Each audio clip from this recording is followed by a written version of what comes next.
It feels wonderful to be desired. It feels amazing to have an attraction and intense chemistry with somebody when it's with the right person.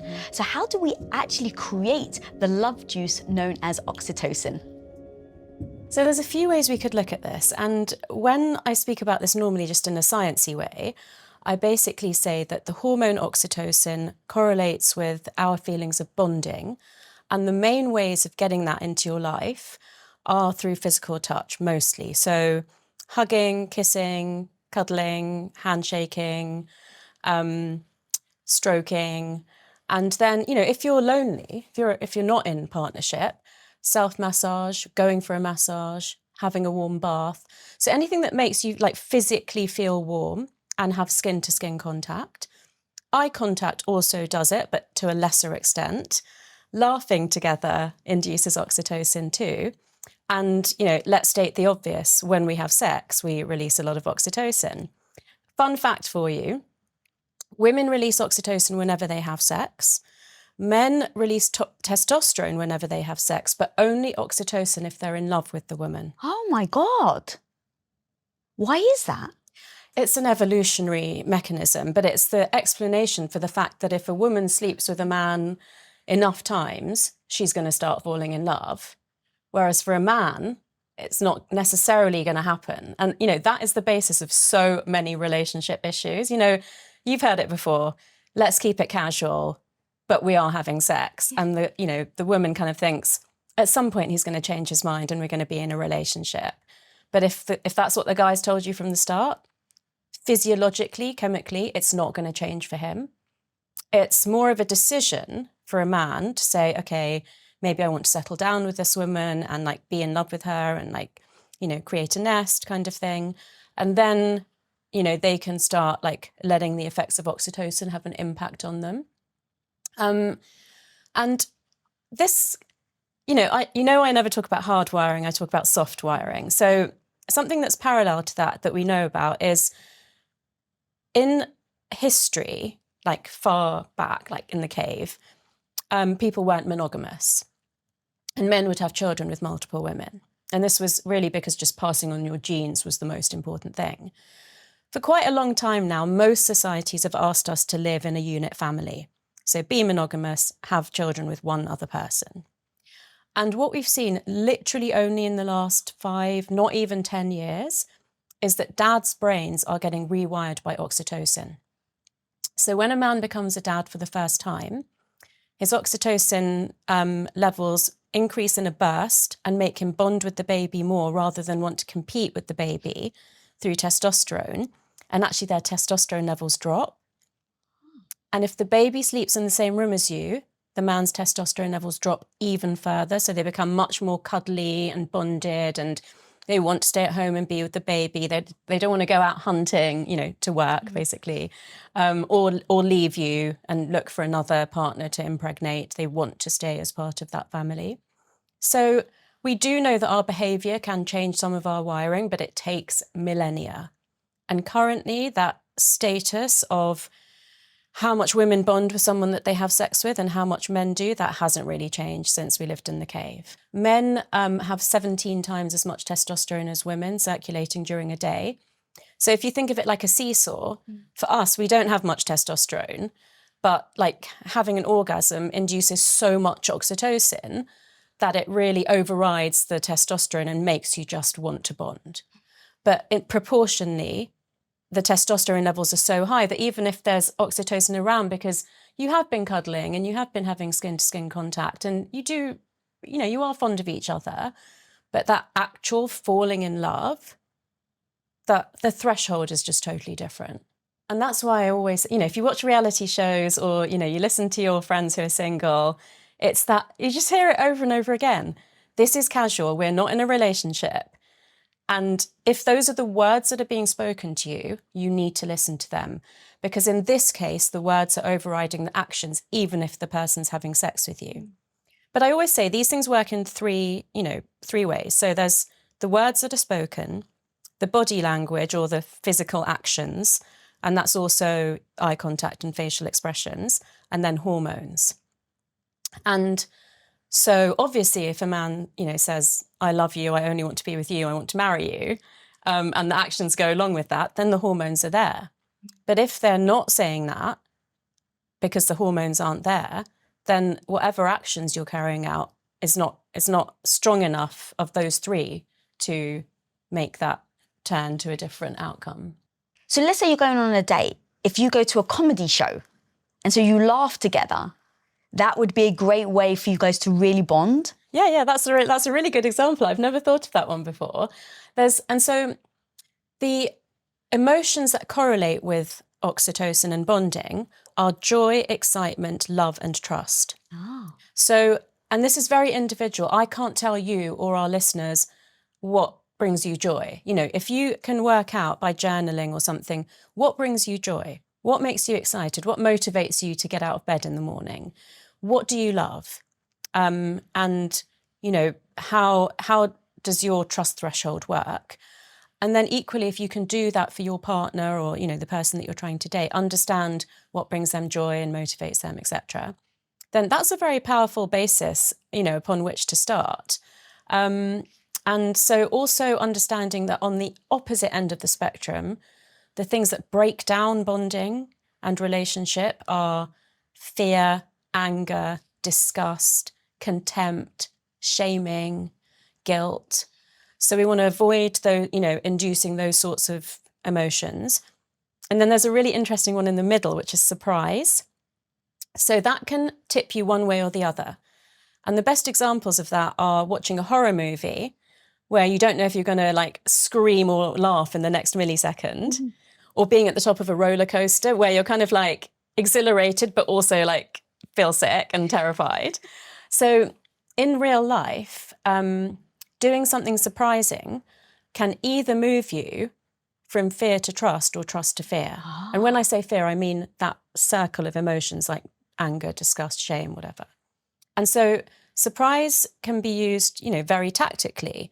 It can even be used in the bedroom. I mean, if you think about the fact that if you suddenly introduce an element or behave a different way in the bedroom than you have previously in the relationship, that could be a really good thing, right? Mm-hmm. But equally, if that comes as a bit of an unexpected shock to your partner, that could actually ruin the moment. So it's kind of like that. Mm. So what's happening? You said trust. What's happening to the brain then that trust is a way of developing oxytocin? I think that one, most things work both ways round. But I would say with that one, the trust is built through building up the oxytocin. You can't really do trust. Do you know what I mean? Right. Trust really has to be earned and it has to be maintained, and it can be lost so easily.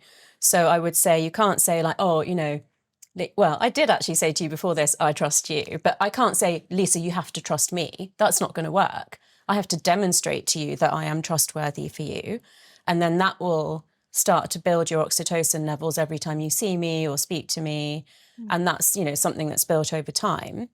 But the physical contact, that does induce little bursts of oxytocin as you go along. Yeah, that makes sense. Yeah. And then you laid out all the things that I've kind of think in my head is like the anti-oxytocin things. Yeah.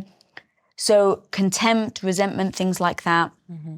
What are the acts that people do that maybe they don't realise are actually blocking the oxytocin? So interestingly, in like large pieces of research, the one that they've narrowed it down to that is the most damaging in a relationship is a contemptuous facial expression. Mm. So obviously you can't unhear words that your partner has said to you, but you can kind of talk through that and maybe come to a different understanding sometimes, but words can be very hurtful and damaging.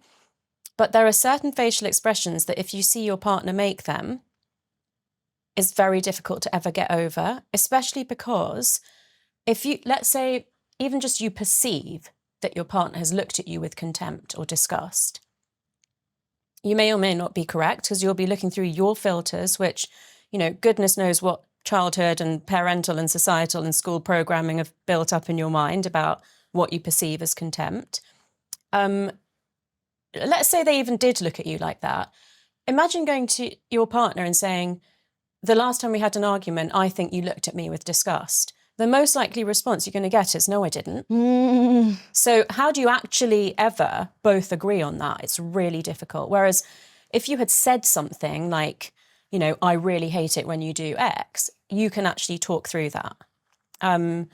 So these, and often it's micromuscular changes in the person's face. It's just a narrowing of the eyes or a kind of, you know, looking down their nose at you kind of thing. It's so subtle that it's very difficult to prove that it was done or understand the intent of the person that might have made that face. And also just, you know, what I sometimes bear in mind that sometimes people's like just face at rest without them really thinking of any emotion could be enough of a trigger to someone that, oh, like, you know, I felt like you thought badly of me when you were looking at me that day. And, you know, it's two different people's perspectives. So, so you said a couple of the things that are signs, I guess, of contempt. Looking down your nose. I assume of people like tut. And there's a whole study. Have you heard of the Gottman Institute? Did that one study where they turned off the volume, and they had these couples walk into the room, and they would just watch them, and they would see their body language. And because contempt is like one of the biggest signs of a divorce, they could accurately detect, I think, with 90% accuracy, of who was going to get divorced just by the way that their facial structure was, because they could sense contempt. Yeah. And so I think it's like the darting of the eyes, or the rolling of the eyes. Yeah, rolling of the eyes, like ignoring, walking past, brushing up, so many little things. And interestingly, I've never really thought about why this is the case before, but it's very small things. So it's kind of like microaggressions. And, you know, you can get 10 of those without really being conscious that that's going on till it reaches some kind of tipping point. Whereas, you know, obviously if there's like domestic abuse or violence, you are aware of it. You know, you may not necessarily respond to it in the way that people would expect you to. And that's for all sorts of complex reasons. But these more subtle micro aggressions are their own thing in a, you know, different way. So talk to me about stress, because I've heard you talk that stress, when it's something that you do together and you come through the stress together, actually that can be a bonding mechanism. But stress in and of itself can actually be something that can potentially break a relationship. Yeah, I'm glad you reminded me of that, because you know how you were saying, like, if you go through something really intense together, like whether it's laughing together or just an intense experience, that can bond you. So that can actually be a bad experience, I guess, like we said with the horror movie, but not necessarily bad, but stressful. Like if you do a bungee jump together, the fear and apprehension that you have around that can really bond you. And again, I use reality shows as an example because they are basically a psychological playground. I mean, I watch them because it's like... that's what you tell people. That's why I watch them. It's all for work. People are always so surprised that I watch them. And then I basically say it's like sociology and psychology experiments. But often when people go through, you know, whether it's Love Island or I'm a Celebrity, Get Me Out of Here, it's an intense experience that can't be shared with many others. You always hear people at the end saying, we're going to be friends for life. And, you know, whether or not that turns out to be true, it's the feeling of that shared intense experience that makes people think that that is true. So that can be a negative thing where you were all in fear, but you were in it together. But then terrible, terrible tragedies like the loss of a child increases the chances of a couple getting divorced by a massive amount.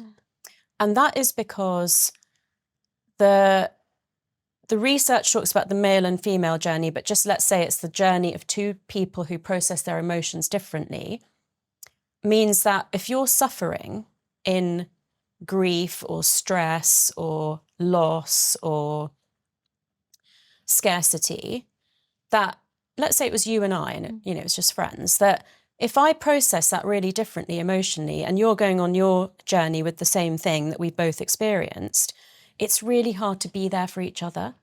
Because not only are you already struggling with your own emotions, but if they're very different to your friends or your partners, then it's hard for you to put yourself in their position. You know that phrase, put yourself in their shoes? I always say put yourself in their brain. But that is hard to do. Like it's hard to do at the best of times. It's really hard to do if you're compromised by stress. Because when you are stressed, we go at the other end from oxytocin. So then we have this hormone cortisol. And one of the ways that cortisol helps you to get through stress is it changes where the blood flow in your brain goes. So it brings it down to just survival mode, like, what do I need to do today to just get through this day, minimum? It doesn't allow the blood to flow to the parts of your brain that allow you to be creative or think flexibly or think out of the box. So it just really shuts down your thinking when you need it the most. And that's why it's important to like be mindful of like keeping up your resilience and doing things like journaling and mindfulness, which we can come to later. Yeah. That's why I was actually, as you were talking, I thought, wow, it would really be difficult if you were in a relationship with somebody and you're the person that is trying to be mindful, trying to work on yourself, really trying to be present, and your partner isn't. And so your development of, I assume then, the cortisol, as you're trying to kind of lower it, if your partner isn't, then now you don't become aligned. And I always wondered about the child thing. Like, it's hard. I couldn't imagine a worse feeling than losing a child. But I always wondered why it never brought people together, because I'm like, wow, this is something you're both suffering with. How come you don't bond? Like, obviously it's a horrible way to bond, but you would, from the outside, not understanding, you know, the neuroscience behind it, is I would assume that would bring you together, not tear you apart. I'm really glad that you said you've kind of seen that anecdotally as well, because it does seem odd. You'd think that all you'd want to do is cling to each other. But I think the grief is so overwhelming that it's very hard to think of anyone else, you know, at least temporarily. And maybe by the time you come up for air, you've drifted apart so much that it's really difficult to reconnect. The scary thing about cortisol is that it's not like oxytocin. It doesn't depend on actually doing something like hugging you or holding you or kissing you. It is like other sex steroid hormones like estrogen, progesterone. It actually leaks out of your body through your sweat. So if you are in close proximity to somebody who's really stressed, whether they're repressing it or not, that is going to artificially raise your stress levels. How is that possible? It's possible in the same way that women who live or work closely together synchronize their periods within 2 months. And that's so quick. And that comes from evolution. We needed to be fertile at the same time so the alpha male could impregnate us, and we don't need that anymore in this day and age, but it still happens. And so with stress, there's a reason that the leader's stress should impact other people, because let's say you were at war or you were out hunting, you needed to know what the leader was feeling so you could respond to that. And we're talking about times where people couldn't speak yet. So it was grunting, gesturing, but it was also like relating to each other hormonally. And that doesn't matter if you're male or female. It's who's more senior in the pack or the pair. Their stress levels will impact the other one.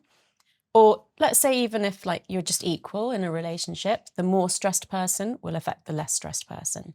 Yeah. And I've heard you talk about the impact of the language that you can use. And so if you're the type of person that uses a language that is maybe different to your partner's, in even the language you use in your mind, I assume it will have a different effect. And the example that you gave was the people that read words around retirement end up moving slower.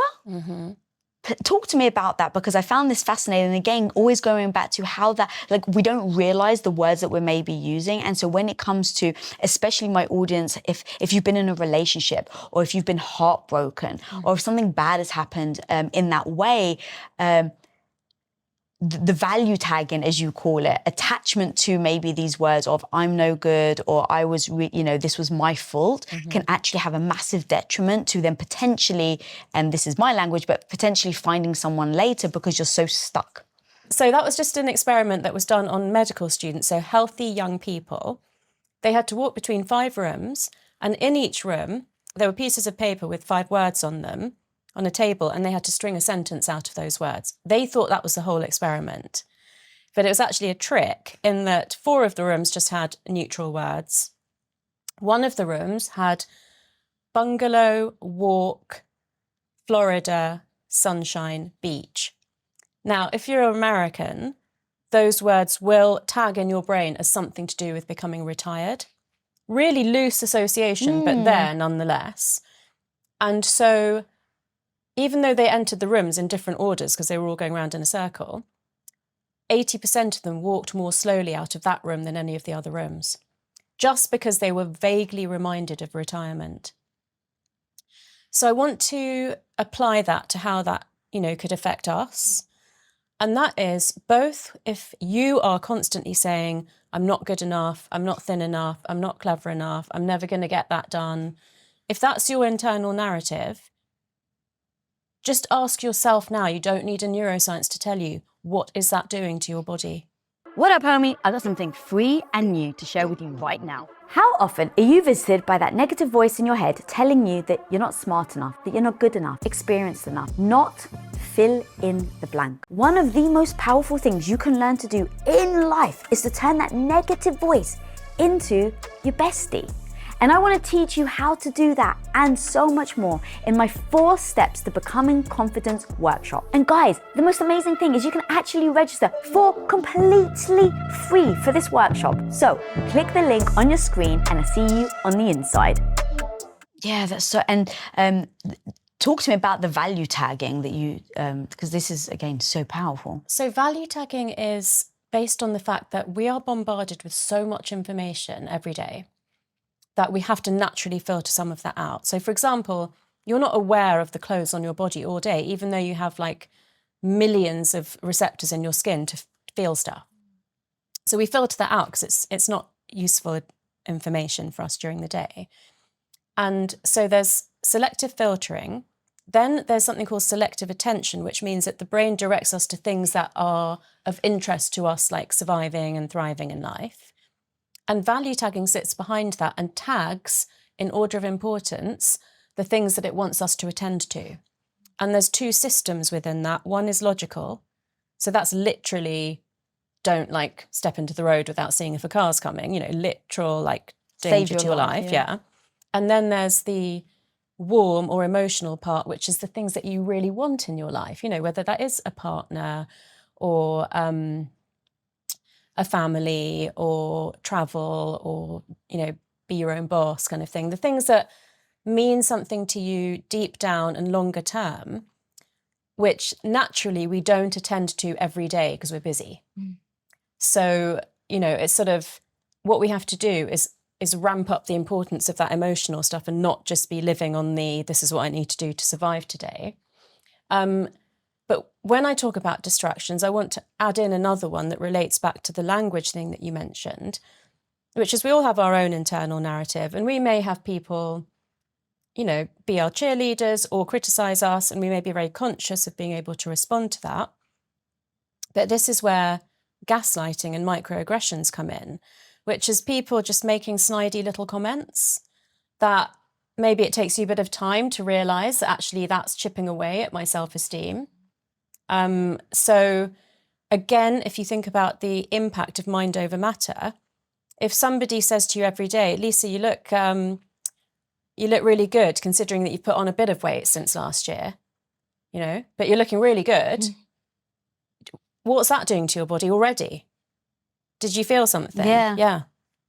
And that's like so scary. And it's obviously not true at all. No, I don't take you personally. But I said it without warning you because it makes people shudder because you immediately think, is that actually true? Have I put on weight since last year? And even if you can very quickly come to the conclusion that it's not true, it's already done some damage. Yeah. God, this is so powerful. I'd love to even go a bit deeper.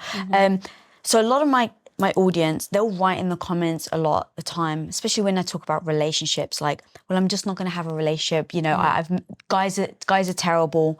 There's no good men out there. I've given up on love because I was hurt before, which I completely understand why people shut down as a protective mechanism. But explain to me what that's actually doing to the brain in everything that we're talking about with the language that we speak and then the value tagging. Yeah, so like you, I also think it's perfectly natural to feel like that after the breakdown of a relationship. But what we need to be mindful of doing is not letting that last forever. Because of course we're going to protect ourselves if we've just had our hearts broken.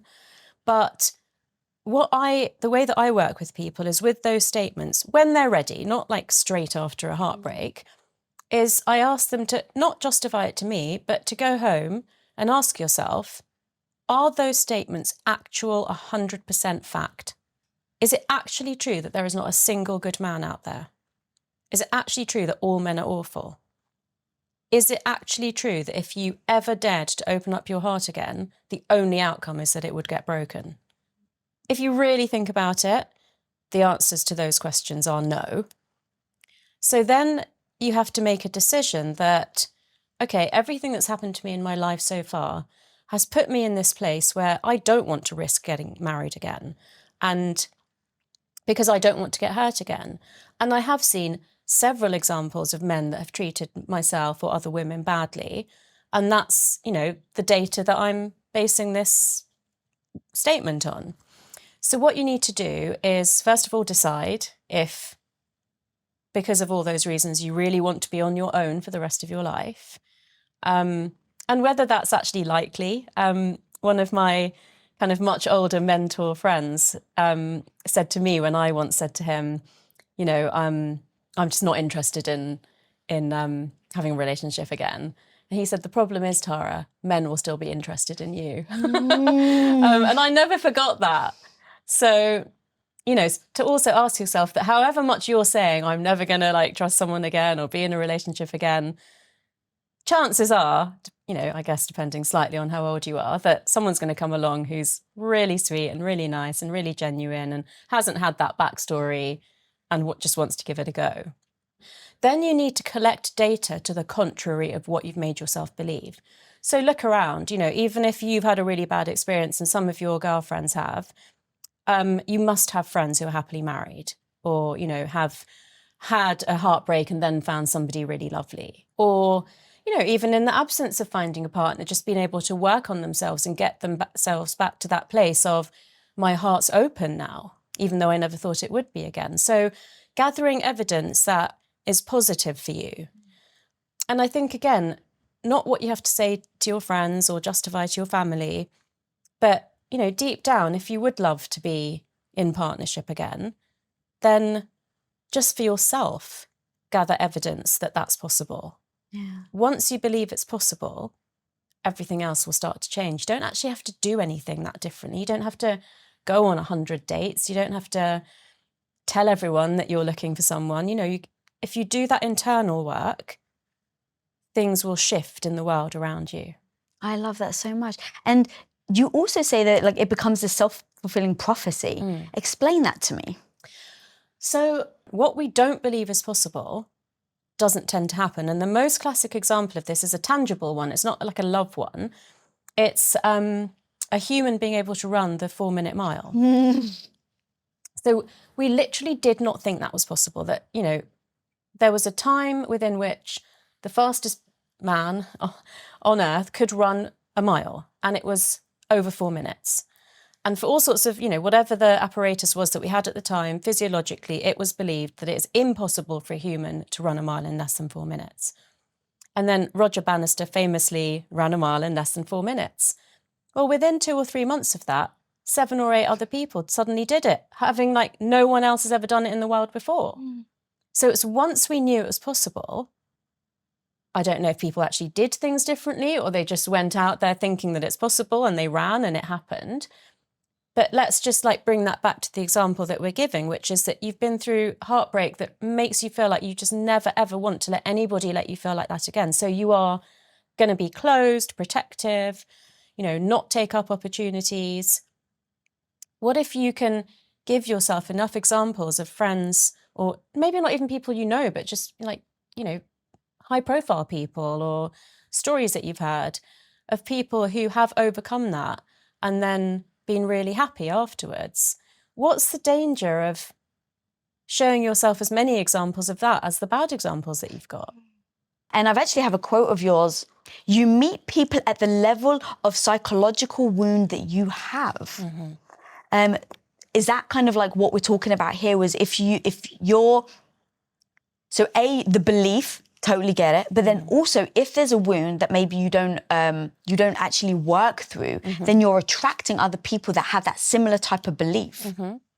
And the way that manifests is that you'll really get each other because you'll be coming from a very same story, very same, similar narrative and filters in life.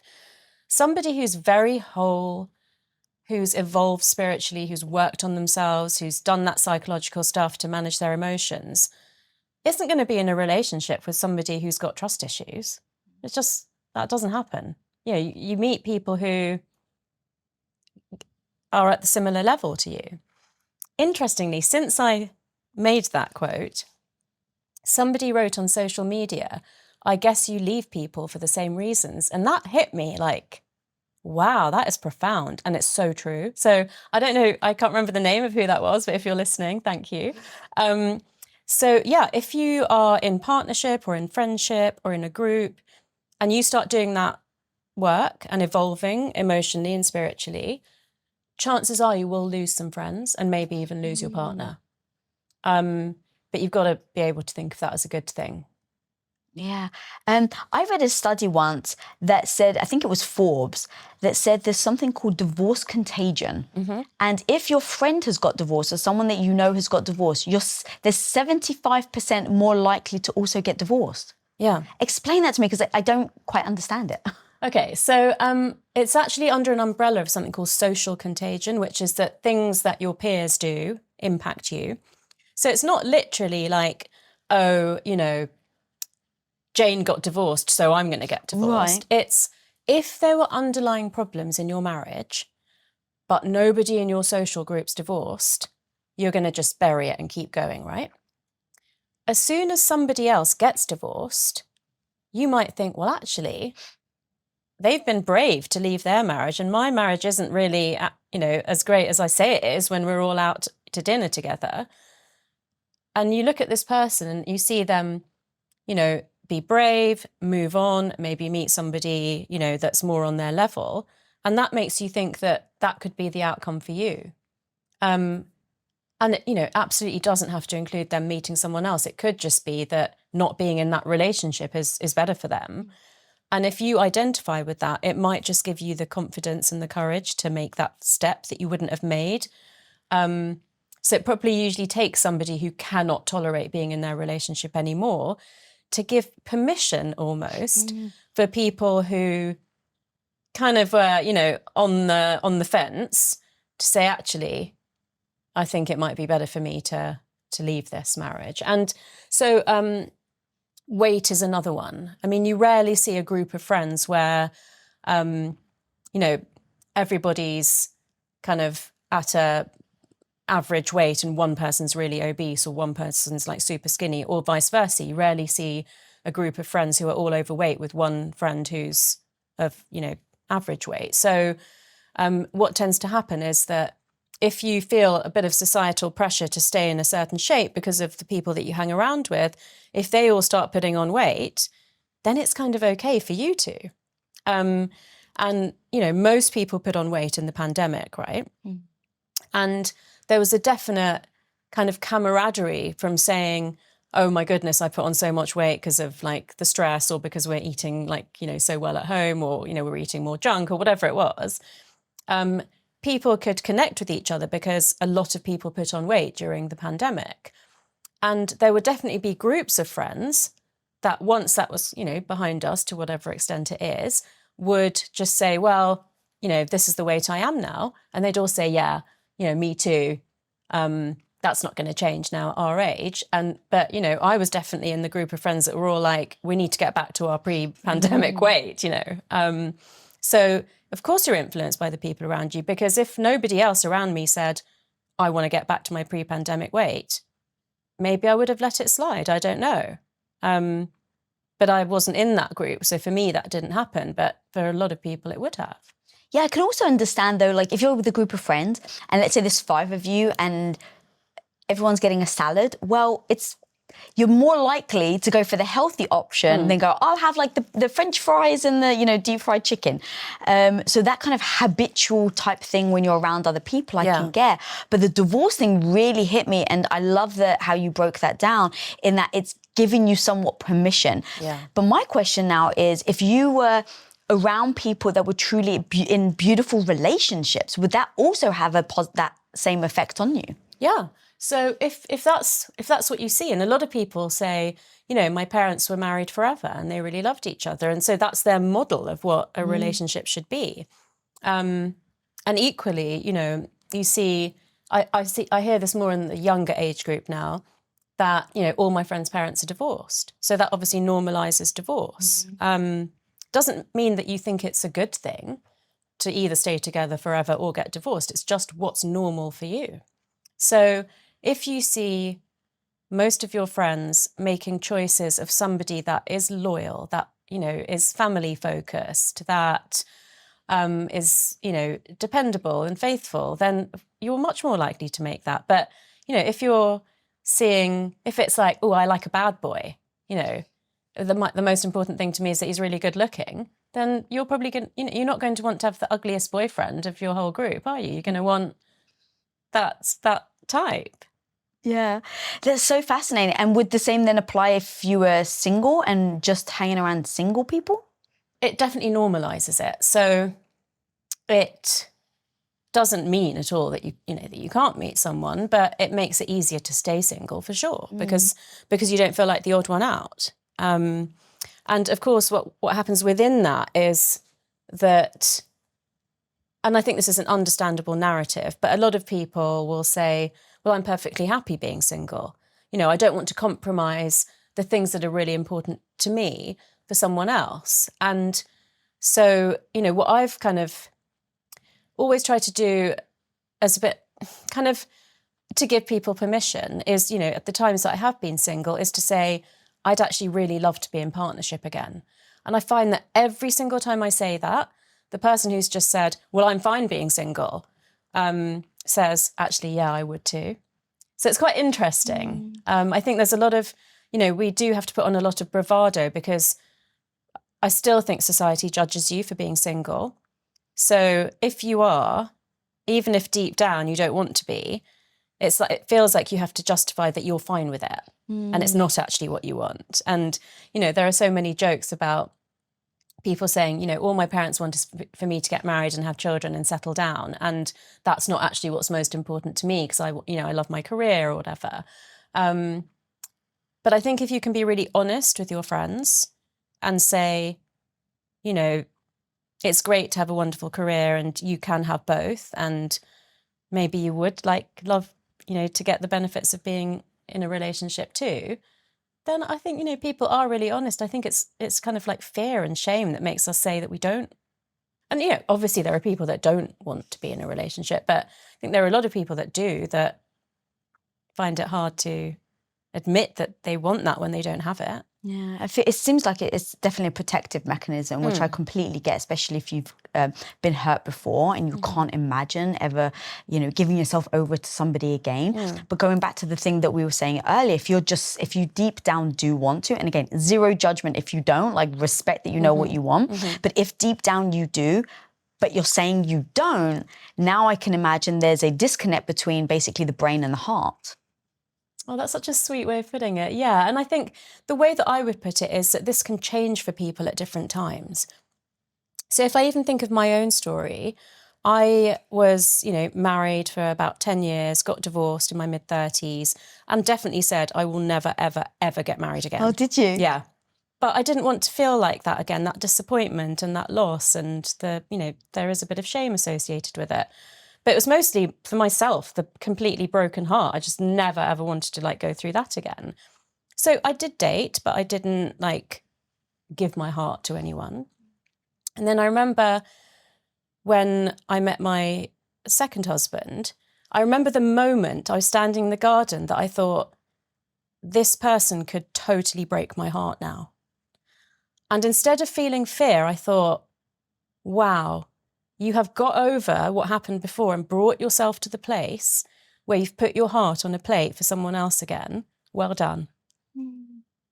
What did you end up doing to be able to go from heartbroken to be able to put your heart on a plate again? Well, it took a lot of time, but I really did delve into the spiritual work. So for me, I became very interested in Buddhist teachings and Jungian psychology. And you know, I don't know why I went down with a rabbit hole with those two things particularly at that time, but I did. And I think, you know, that at any time or for any person, it could be another form of psychology or manifestation or another like spiritual philosophy, whatever works for you.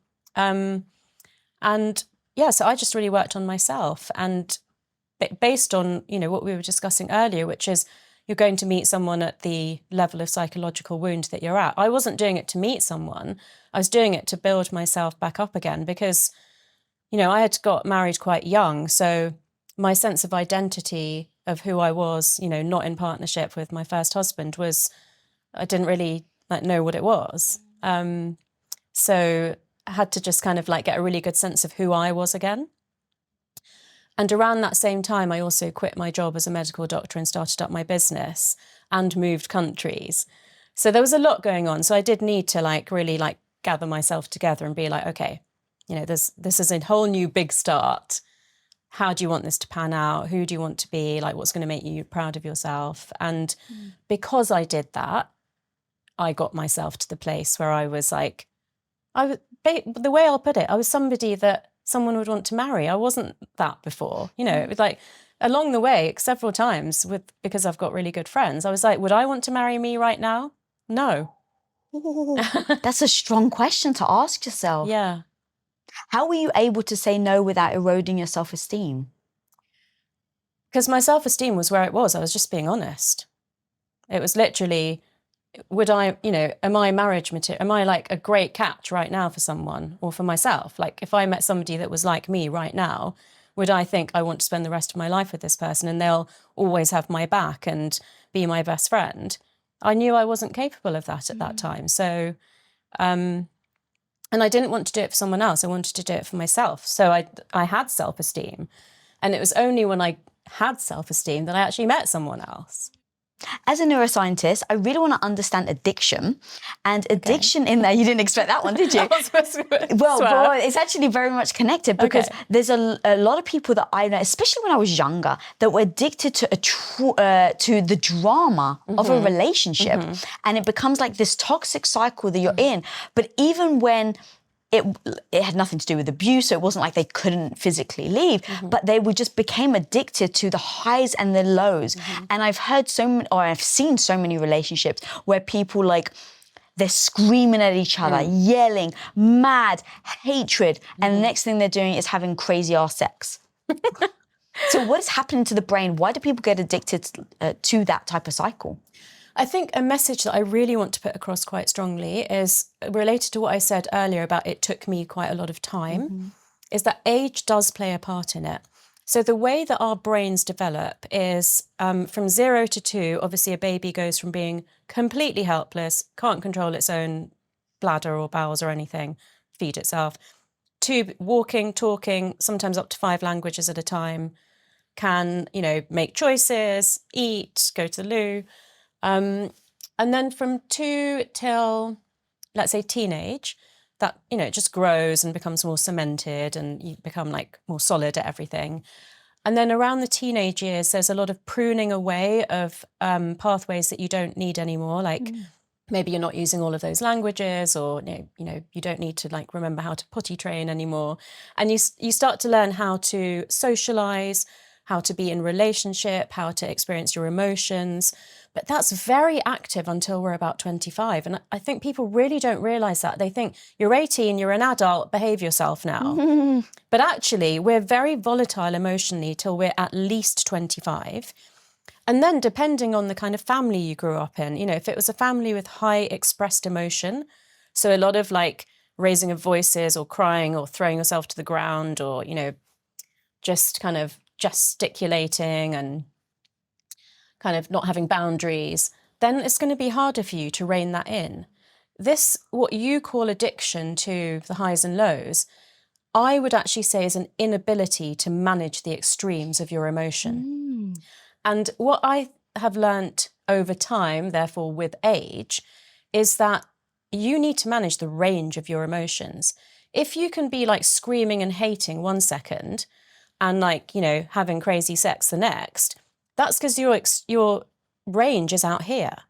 If you can bring your range, like, and however good it gets, it's going to get that bad. That's what you need to understand. So I'm not saying that you can't have good sex, but, you know, if you can have that within, you know, either a trusting relationship or an absolutely transparent, you know, just, you know, casual relationship, and you hold your self-esteem within that, you understand what the expectations are, then at the other end, you're not going to have the fall off a cliff, heartbreak, kind of like, you know, wanting to crazily hate and stalk that person. You're going to be like, you know what? I kind of wish that turned out differently, but it didn't, but I can be okay with that. I'm probably going to go into a corner and like lick my wounds for a while, but I'll come back okay. And it's not even, that's an example, but with emotions, it's like how happy and excited you feel. That's also how sad you're going to feel if something goes wrong. And what we don't want is to be here and not... Right, completely numb. No, but we equally don't want to be out there. There's a normal range for human emotions where the hormones and transmitters are, you know, within the normal range of chemicals. And we experience emotions in a healthy way. And that involves both survival emotions and bonding emotions or attachment emotions.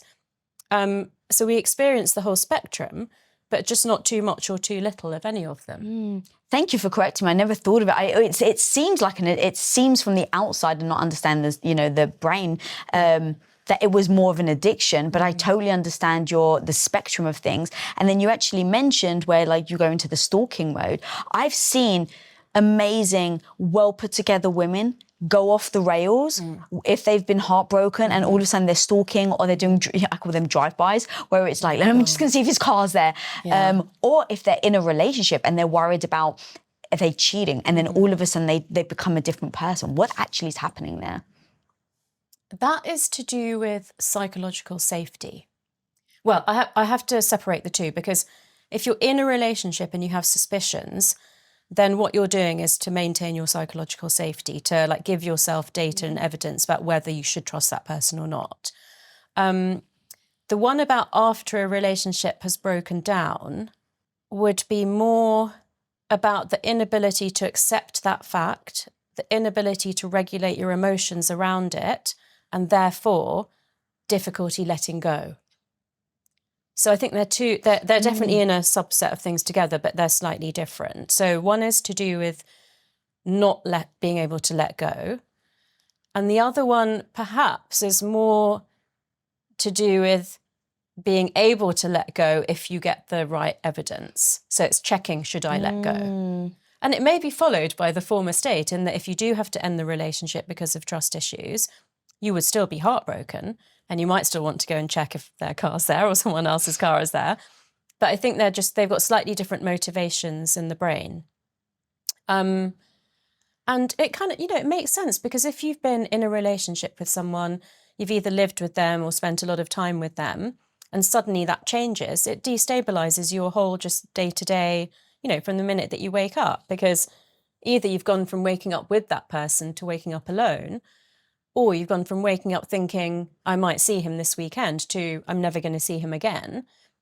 So it's actually okay to have those temporary periods of not being yourself and kind of losing your ability to behave in the way that you normally do, but it just can't go on for too long. And I remember, when I was like first getting divorced, and because I was a psychiatrist at the time, and I'd had patients on the ward who had like tried to kill themselves because their relationship had ended.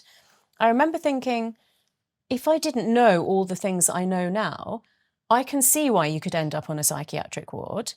So it's very interesting that I've, seen kind of the most broken result of a relationship ending or a cheating happening, and been through a version of that myself and really understood like how that can happen. But thank goodness had the emotional regulation to like not go down that path. But it really made me actually so non-judgmental about how difficult that is, and how if you don't have the tools within yourself or the right support around you, it can spiral out of control. I think that even in terms of like time bound, that even like very, very supportive friends will let you have that period of time where you're just like crying and talking about it all the time and wanting to message him or whatever. But there is going to come a time where people are going to say, you know what, you're better than this. Like, you can start to move forward now. Other people will like be so keen to be with you. And that's what that support circle helps. And so, you know, I really feel for people that don't have that, because it's very hard to navigate all these things by ourselves. We as humans aren't meant to deal with these things by ourselves. We're meant to be part of a tribe. So is it having people around you that can help you get out of that, and then also having the ability to emotionally regulate? Yeah, so absolutely, you know, building up yourself, the like emotional regulation, and that can happen through journaling, through therapy, through talking with friends, through like introspection. But the circle that you have around you, bring it back to everything else that you've picked up today, you know, the words that people say, the examples that they give you. You know, if you have friends around you that are saying, yeah, well, you know, why not just like text him and see if he replies, versus friends who are saying like, you know what, it's time to put this behind you. And there's a time and a place for both of those. But it's just being very conscious that you've got the right advice around you. Yeah. Thank you for saying that all, because I think that so many of us will beat ourselves up over an action where it may not align with the person that we want to be. And so that can trigger, you know, the shame. It's like, I can't believe that I acted like that. And then that shame then can just spiral down, instead of giving yourself the grace that's like, yes, this is actually a moment in time. I'm having an emotion. This is very valid. This is very reasonable. I won't stay here, but right now not to feel the shame, and that you're just freaking human. Yeah, I think thinking of it as temporary. You just made me think of a really funny analogy. I don't know why, but I was like, you know, that's breakup Barbie. Breakup Barbie can be in your life for a certain period of time, but not forever. Yeah, that's amazing. I love that. And you actually also mentioned the psychological trust. So talk to me about the power of trust, and actually the connection of trust and being able to orgasm. So that phrase is called psychological safety, and it comes from how we existed in tribes when we lived in the cave. So when we lived in the cave, if you mistakenly let someone else into your tribe, that could bring in disease. It could lead to like theft. You know, it was a risk. So we had to like keep our tribes like together and separate from different tribes. And in those days, the way that we recognized our tribe was through skin color, hair texture, eye color, and eye shape mostly. So it's very racial, right? So these days, it's not based on that, although that is still a part of it. But when we meet a new person, we actually peg them on up to 150 identified stereotypes. Whoa. And that will now, in the modern world, include things like social class, how much you earn, educational level, which sports team you support, which political party you vote for, physical attractiveness, and like many other, you know, and obvious things like age and gender and race, you know. So it doesn't mean you have to be the same to be in the tribe, but you know, you'll make a picture of someone and think, okay, this is someone who's about the same age as me, who's a woman that comes from London. You see where I'm going? Gotcha. You're in my tribe. So the safety issue came from the fact that you had to stick together as a tribe to be safe, and any external element was a potential danger. So now it's based on a wider range of stereotypes. So even if you don't match on those stereotypes, once you've become in partnership or in tribe or whatever, there is a level of trust, okay? Now, the risk of that being broken, and it's not just in relationships, it's losing your job is a psychological safety factor, because obviously that's what you rely on to pay for your life. So your relationship with your boss, your relationship with your team. Our brain is constantly looking out for threats to our survival. That is its main job. It wants us to live long enough to reproduce, sadly. And so to achieve that, we have to sleep, eat, be hydrated, be healthy, be fertile, that is all our brains actually care about. That's how basic we actually are. But we're living a richer life than that. But in terms of what the brain is doing, its main job is there a threat to my survival right now? When I meet a new person, could this person like somehow threaten my survival? As soon as I've decided that that's not the case, then I can think about, okay, do I want to trust you? Do I want to be friends with you? Do I want to like bring you into my circle? So that's what psychological safety is. And then bringing in trust and orgasm. So obviously you can have an orgasm with somebody that you don't necessarily know if you can trust, because you can have a one-night stand. But oxytocin does underlie both love and trust and orgasm, childbirth, breastfeeding. So hormones and neurotransmitters have more than one, they can underlie more than one pathway. So for example, dopamine, which most people will recognize as the reward chemical, so that's released when you get something that you like. So like eating a bowl of ice cream. Yeah. Also underlies motivation. So it's the hormone that will drive you to move towards a goal that you want to achieve. But it's also very much part of the movement system.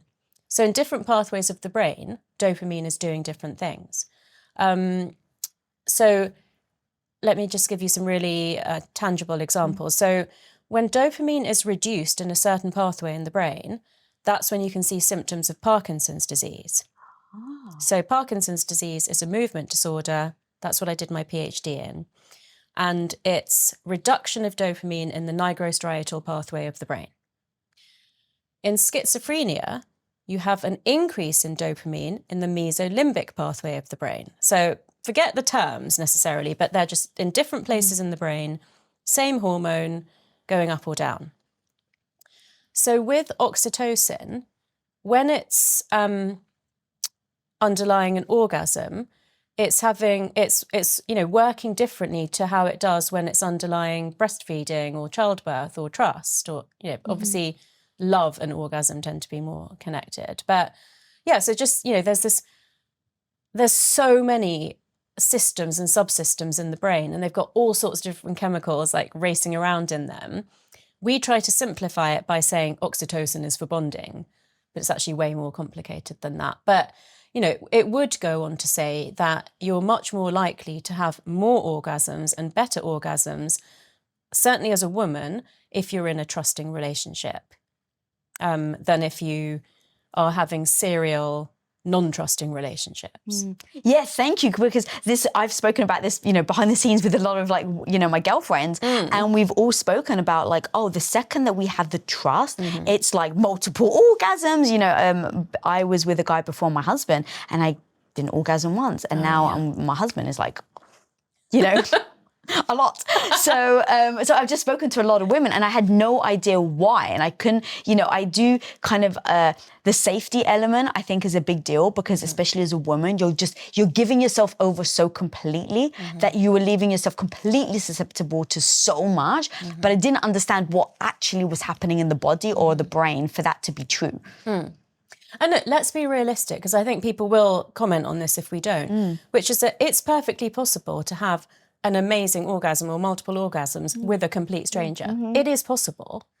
But in terms of evolutionary wiring and long-term satisfaction, it's just a different, it's like watching an advert instead of watching a movie. I love that. I just made that up. That was good. Made that up. That was good. I am so obsessed with understanding the brain and evolution, because anytime I'm going to go to myself, anytime I don't understand myself, why am I doing this? Why am I acting like it doesn't serve me? I go back to, it must be an evolution. Something's happened back in the caveman days that's led me to feeling like this.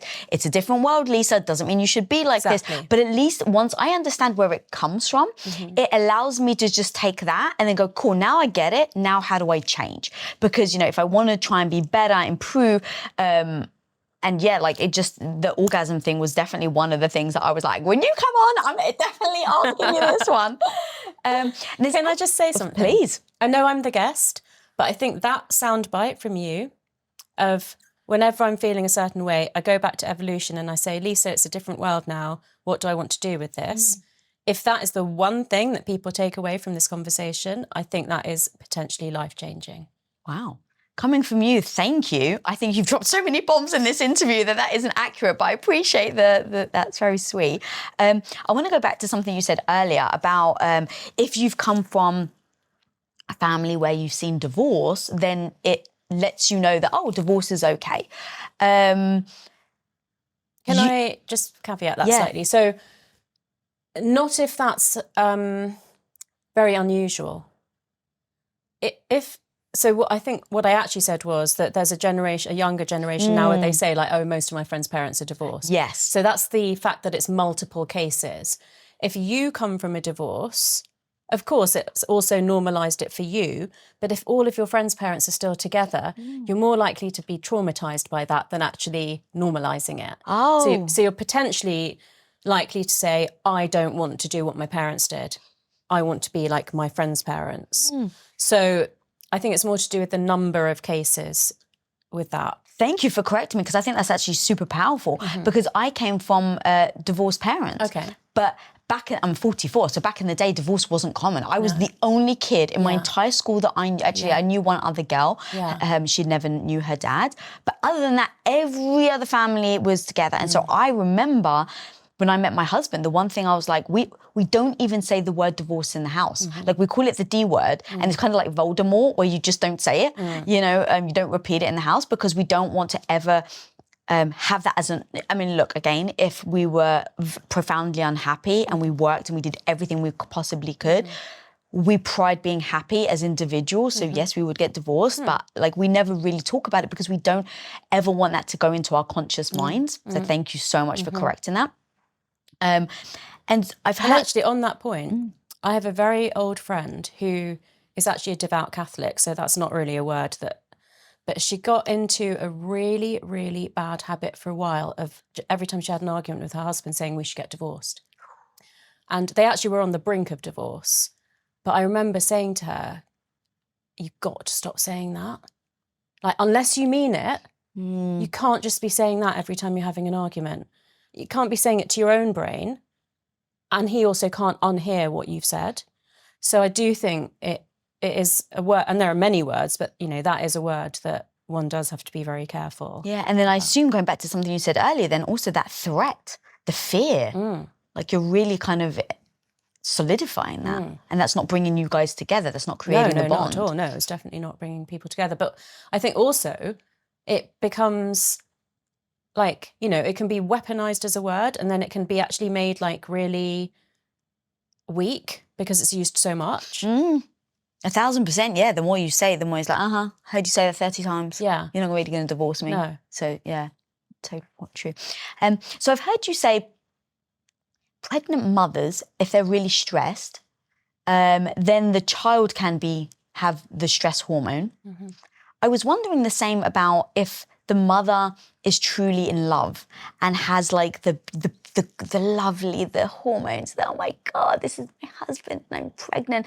Does that then impact the child as well? And the reason why I ask is going back to how was I born? Like, I look at, like, when I had gut issues, I looked back at my ancestors and I was like, look at my mum's gut, look at my grandmother's gut, like, how did that all happen? So that, again, just so I can understand and then act in accordance. And so, yeah, when I heard you say about the stress, I was like, oh, is it the same thing with love? That is such a great question, but I need to break it down into about 4 or 5 parts. Please do. So I think what you're asking about involves epigenetics, generational trauma, potentially, how the microbiome is passed from mother to child, what happens in utero, and how hormones transfer from the mother to the baby. So yeah, 5. Let's do it, girl.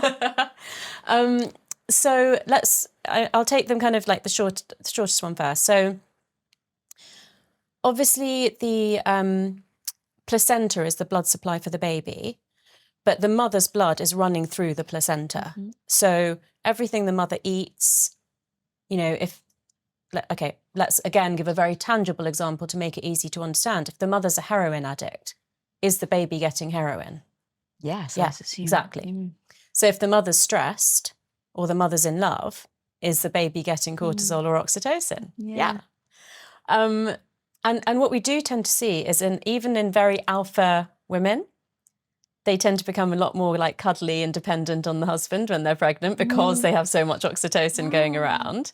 So in the absence of stress, and let's be very clear, you cannot help what happened in your generations before you. You cannot necessarily help how stressed you feel when you're pregnant. So everything that I'm going to say is for you to have that awareness, like you mentioned, about evolution, and then to give you tips and tools for what you can do about it.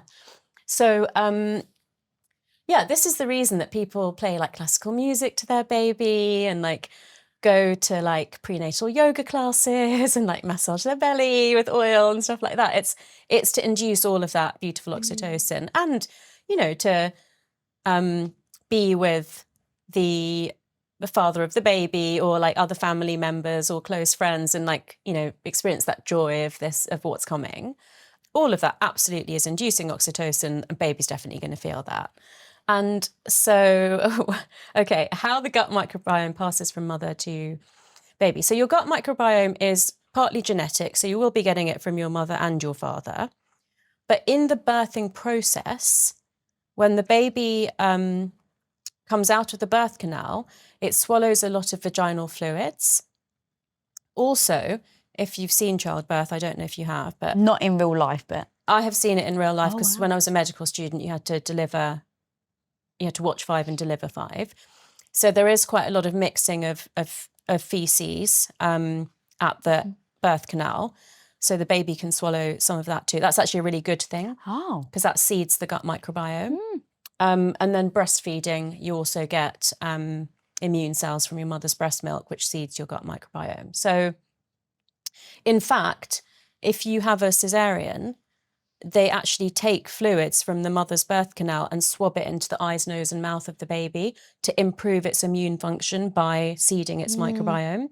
And before we had that practice, children who were born through cesarean section or who weren't breastfed had the risk of less strong immunity. So it's actually really important that happens. So if your mother's gut microbiome was compromised, or you had a cesarean birth and you didn't get swabbed with the mother's fluids, or you didn't get breastfed, that does have an impact on you in future. But again, that can be mitigated by a really good diet, by fermented foods, by probiotics, by reduction of stress and other healthy lifestyle factors. Everything that's good for you is good for your gut. So exercise, sleep, mindfulness, varied diet, hydration, etc. What's then the impact on a microbiome and the love hormone or how you feel and then bonding with people? Is that That's a really good question. We normally answer that by talking about the effect of stress on the gut, right? So if you have high levels of... So the gut and the brain communicate with each other through the vagus nerve, which is the longest nerve that goes from your brain to your gut, other nerves, hormones, cytokine messaging, which is other chemical messages that go into the blood and communicate between the gut and the brain. So if you're stressed, we know that it leads to things like bloating and leaky gut and potentially IBS, other autoimmune diseases, indigestion, reflux, etc. Change in bowel habit.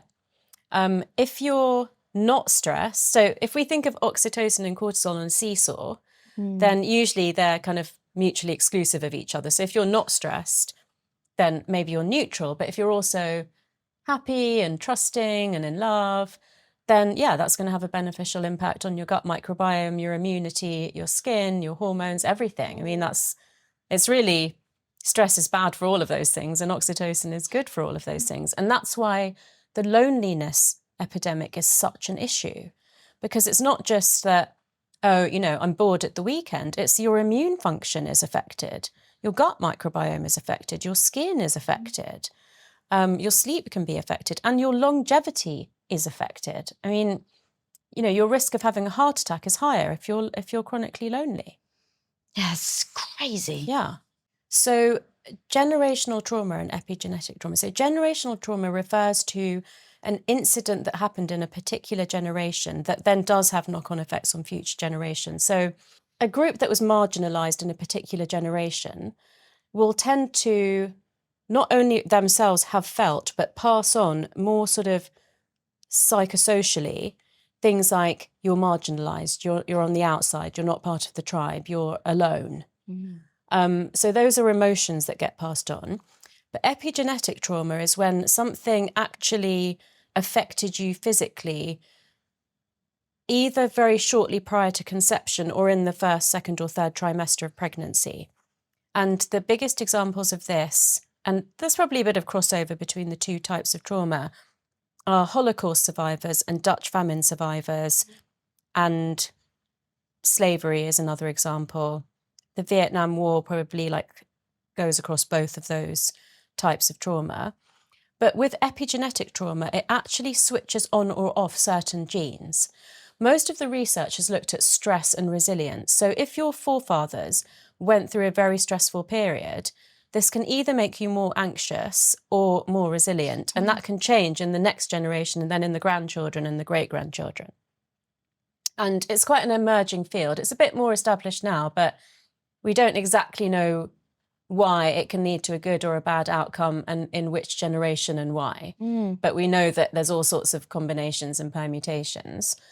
So basically, you know, if, let's say, you're a great-grandchild of a Holocaust survivor and your grandparents didn't have a very good diet and your mum was stressed during pregnancy. I mean, you can see how there's all sorts of different, you know, factors that can play into this. But also, what's going on in the household when the baby is in utero has much more of an effect than we ever thought before. And then obviously like the first few months and year of life, kind of what's going on in terms of stress and stuff. A lot of, you know, my friends who've got young kids now say about the difference between their first child and their second child, how, you know, they were so ill-equipped for like the sleeplessness and having this like vulnerable, you know, new human in their life. And second time round, they're a lot more chilled, and just the difference. And not just in terms of parenting, but for a lot of people, you know, let's say in the last 5 to 10 years, we've all just understood a lot more about how to be healthy. So we may have changed a lot of our practices, and that may have been different for the first child than it is now for the second child. So it's really complex, and a lot of it is out of our hands, like it happened before. So the main thing to understand is that you can yourself and teach your child how to regulate your emotions better. That's mostly through mindfulness, but it's also through not having high expressed emotions in the household. A lot of immigrant families like yours and mine, a lot of high expressed emotion in the household. And why is that? Because they've gone through so much hardship? Yeah, usually, yeah. And it may be cultural. So, you know, Greek and Indian families tend to be quite expressive, like anyway, even if they've stayed in the home country. And then if you have, you know, made a difficult emigration, it could have like added to that. And then, you know, not being in a place where you have access to like the foods and the spices that are like good for your gut microbiome and, you know, of your culture. Maybe to a certain extent, loss of language or having to speak another language. All those things are really stressful. So even as I'm saying those things, I'm just thinking it is so, so multifactorial, and there isn't like a human alive that could work all of those things out and try and do everything that you can to mitigate them. So it's really about being present and like in every minute decision of the day, trying to make the healthiest one or the best one, or making it for the right reasons at least. And understanding that you're going to make mistakes, but that's human, and that there's always something that you can do to lessen the consequence of that if you choose to. Thank you so much for breaking that down.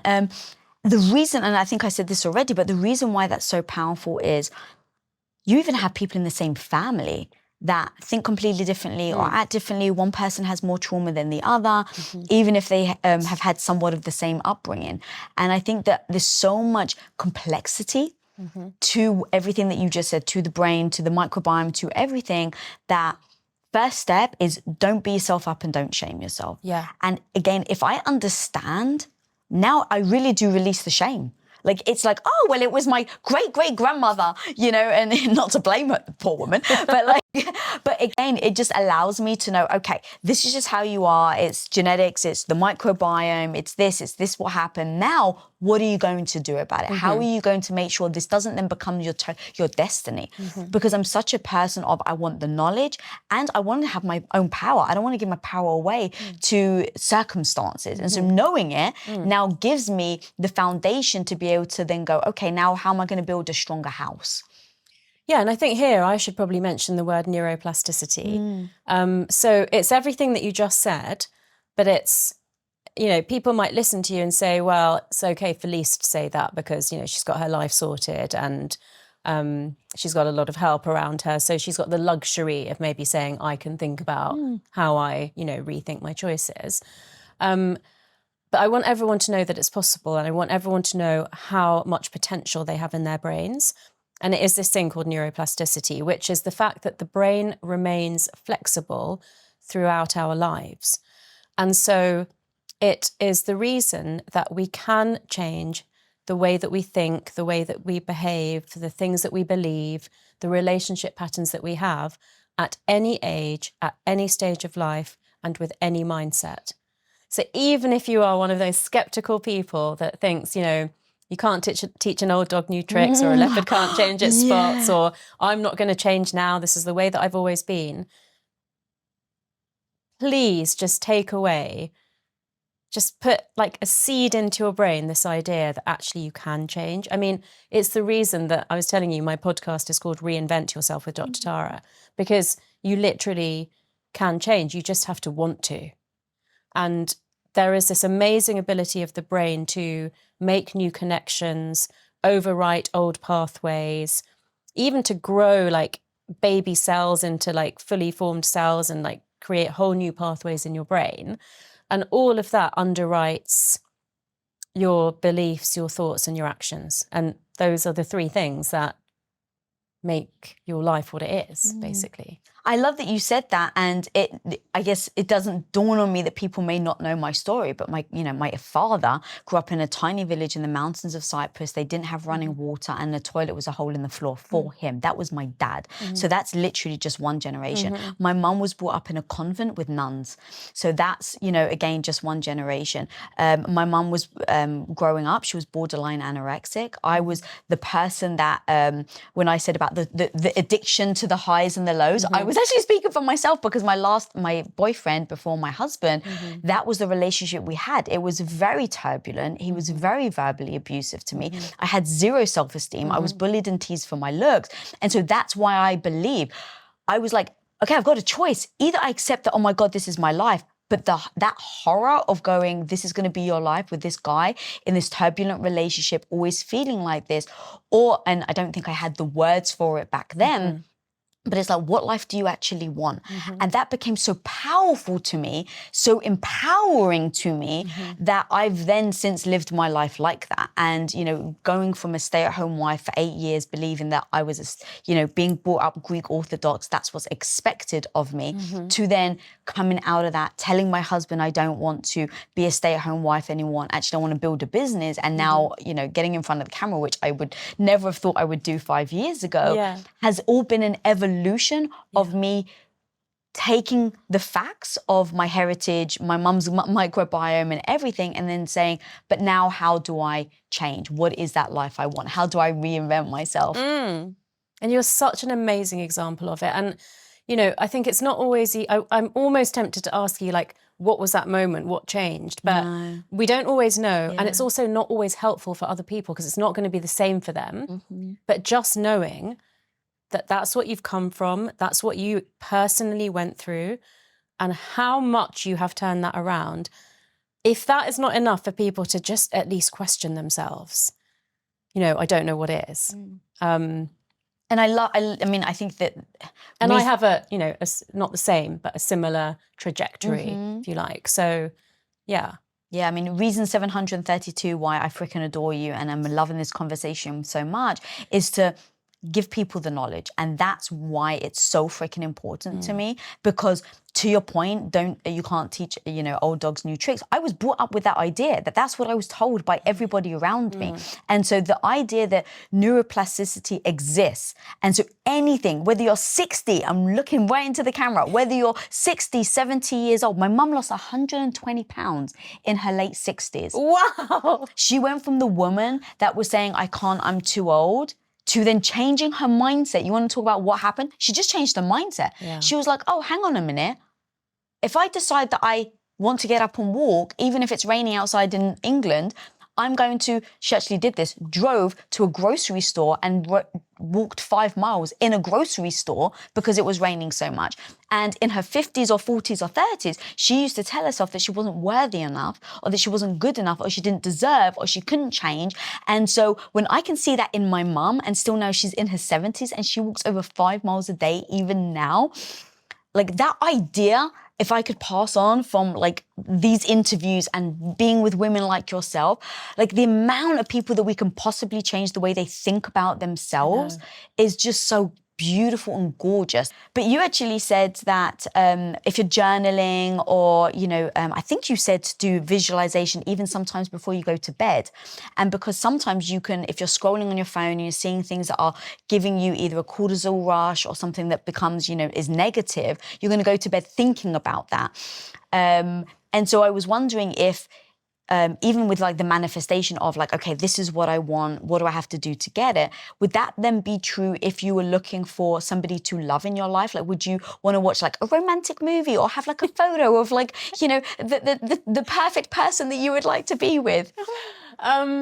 So I wouldn't want to use the example if you're scrolling on your phone and causing cortisol, because I'd rather talk about the Tetris effect. Did you play Tetris on a Game Boy? I did, of course. Because we're about the same age, so yeah.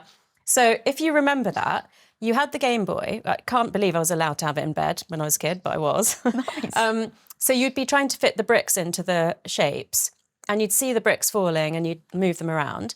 And then when you had to put the Game Boy off and go to sleep, when you closed your eyes, you literally could see the bricks falling because it made an impression on your retina, and through your optic nerve, it's gone into your brain. And then, because that's the last thing you look at when you're asleep, it's actually like having an effect on your subconscious. So be really mindful what you look at last thing. So you said a photo of the person that you want to be with, but I have my vision board next to my bed. And so in the one I made in 2015, which was for 2016, had an engagement ring on it.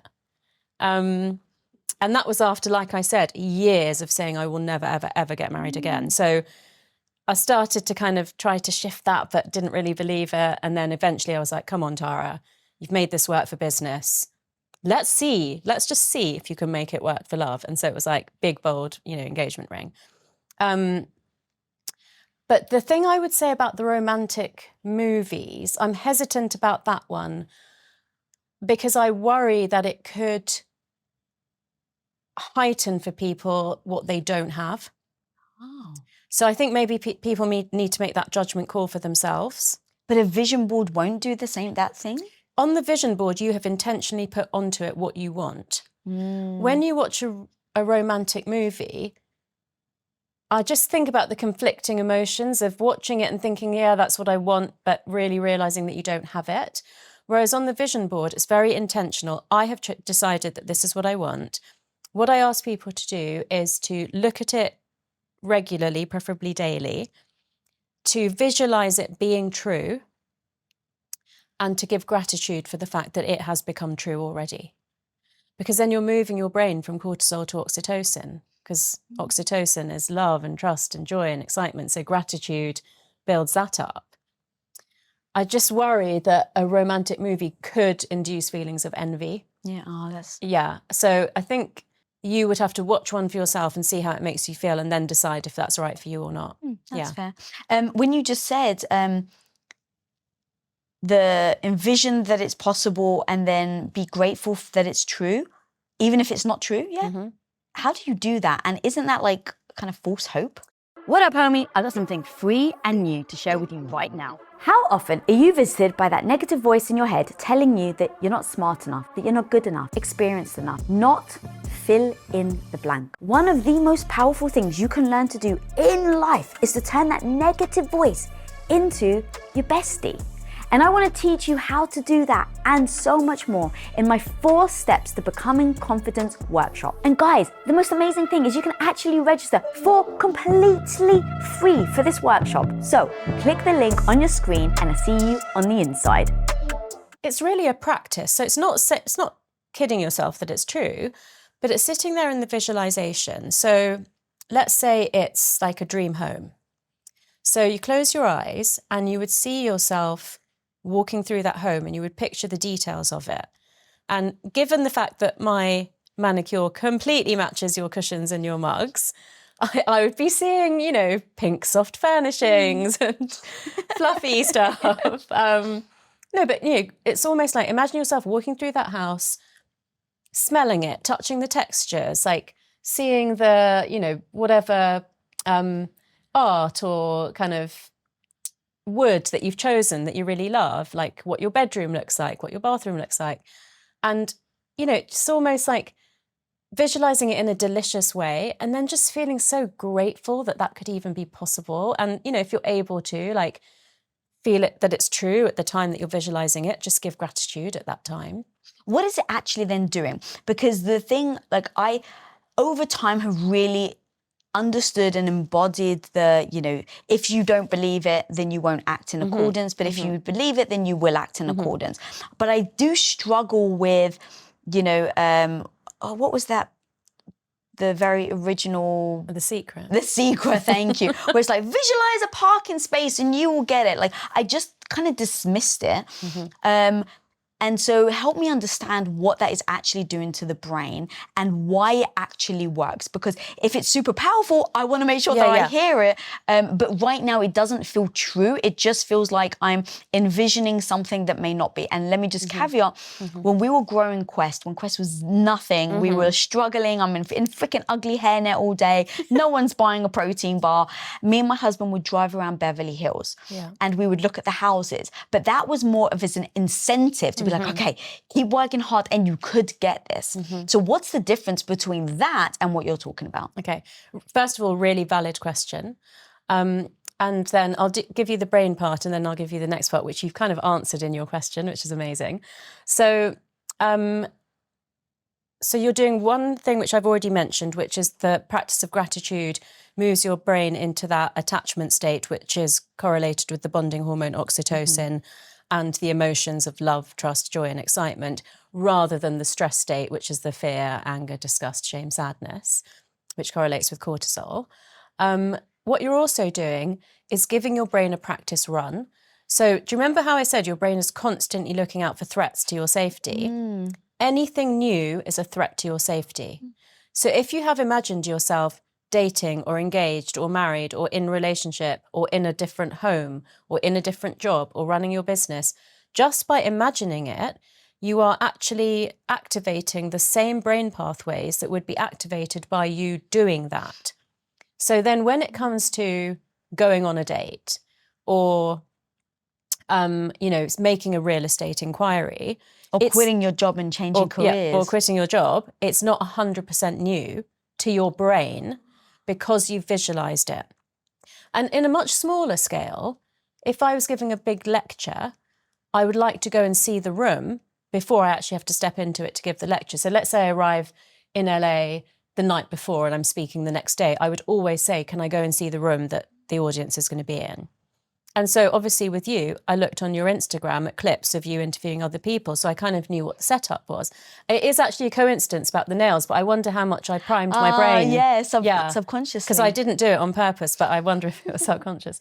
And then the other thing is what you said about you and Tom, which is that it cannot be an unrealistic thing that you make no action towards. You were wearing a hairnet and working like a dog. You weren't sitting at home visualizing Beverly Hills mansions, were you? No, exactly. So it can't be something like, you know, you are in a job that pays a certain amount of money that currently is never going to afford to buy a Beverly Hills mansion, and you put a Beverly Hills mansion on your vision board. It could be that you put owning your own home on your vision board. So it does have to be somewhat realistic. It can't be a fantasy. And also, I actually don't call them vision boards. I call them action boards because you have to be doing something, I say, every day, getting yourself towards that goal. Even if it's getting up in the morning and going to your job whilst you're planning to like start up your own business.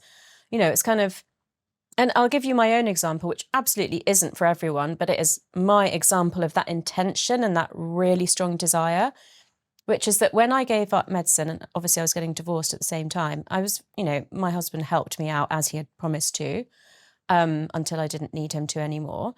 But people did say to me, Tara, you could go and do a 1 weekend shift at the hospital and you'd be able to pay your rent and your bills. Because I was getting to the point where I wasn't going to be able to. And I knew for me that if I went backwards, that would be failure for me. And that I had to like burn my boats and make it like I had no choice but to make it. And that worked for me. Equally, there's loads of people that hold down a part-time job whilst they're starting up their business, and that works for them. But without the action, none of that stuff is going to come true. Like, and also, I wouldn't want it to. I would want to feel like I earned that, not that it fell out of the sky, like because I sat at home on the couch thinking about it. So I think when neuroscience informs visualization and the law of attraction, it gives you autonomy. It puts you in the driver's seat.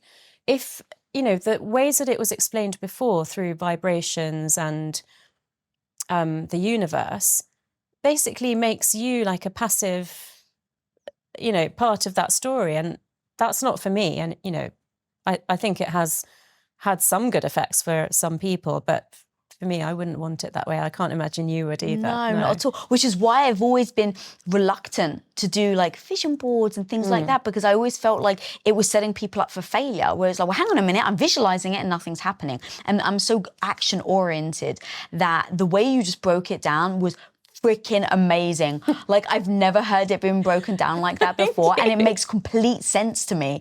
And so now again, I'm like, oh, okay, now that I get it, and it doesn't feel abstract. Yeah. I'm like, oh, maybe I'll do an action board. I can't wait to hear if you do. I know.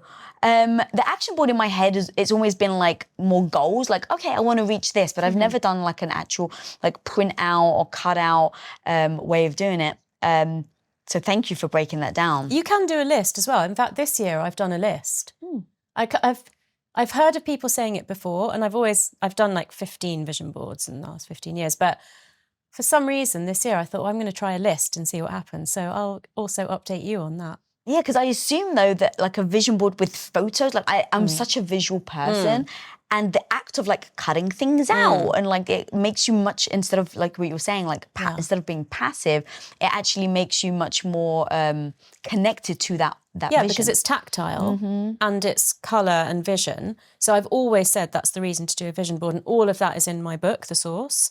But I also like to change things and try things. So having had a lot of success with vision boards, I'm just experimenting with a list now, partly so that I can share like how it panned out. Yeah. And then also even with lists, like I've had a lot of interviews, or I've interviewed a lot of people who are therapists or in the relationship realm. And a lot of what they say is like, write down what you want that person to be. Not like I want him to look like Brad Pitt, but I want him to be kind, generous, giving. And if you write those things down, it's now giving you that connection between when you meet them, you start to recognize versus like, oh my God, he's so handsome. So I absolutely do that work with people and my friends as well, which is the qualities of the person that you want to meet on a list. But I add something to that, which is ask yourself if you are all of those things. That's so powerful. Yeah. I love it. And then work on that, because that's the thing you can absolutely influence. Meeting that person, there's a lot of things you can do to try and make that more likely, but you can't absolutely influence that. But the one thing you can do is make sure that you're kind, you're generous, you're giving. we cannot leave without going back to the thing that we said about an hour ago about the microbiome and your partner. I'm just like going to geek out over again. Explain that to me and why that matters and why it's important, and then how we can use that to empower ourselves. Yeah, so the factoid that you're referring to is that your microbiome is affected by your partner or the person that people that you live with.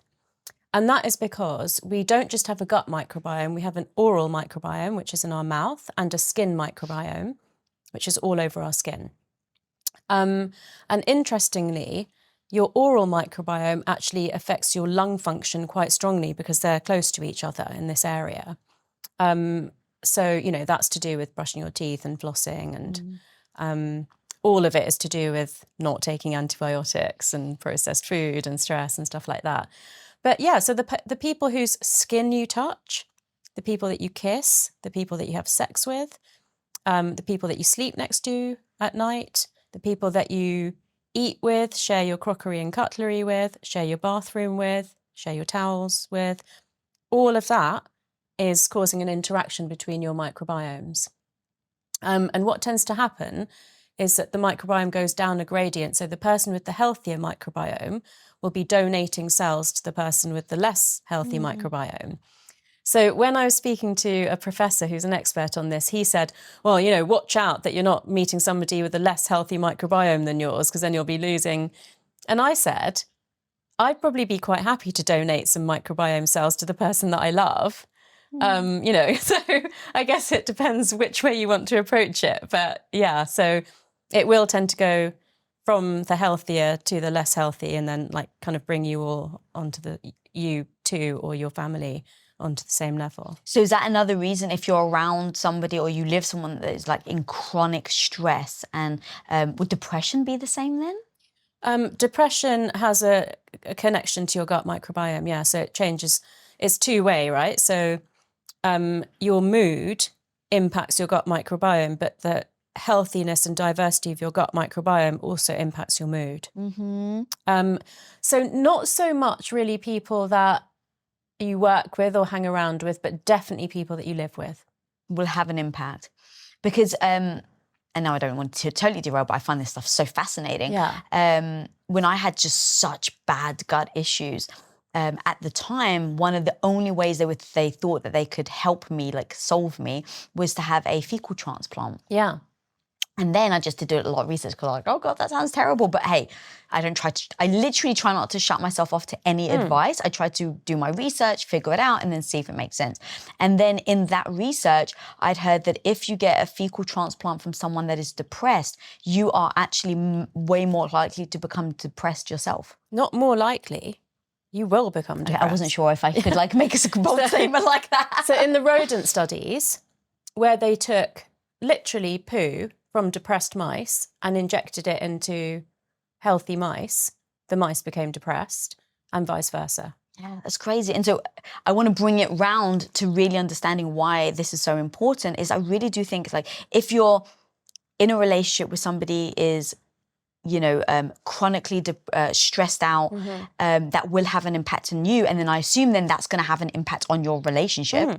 And then the same with, yeah, if your microbiome is just all out of whack, or your partner's is, that also will have an effect on your relationship. But remember what we said about, I know we talked about meeting people at the level of your psychological wounds, but it's at every level. It's physical, mental, emotional, and spiritual, right? Because if you or I suddenly started dating someone that was chronically stressed, I don't really think that relationship could last.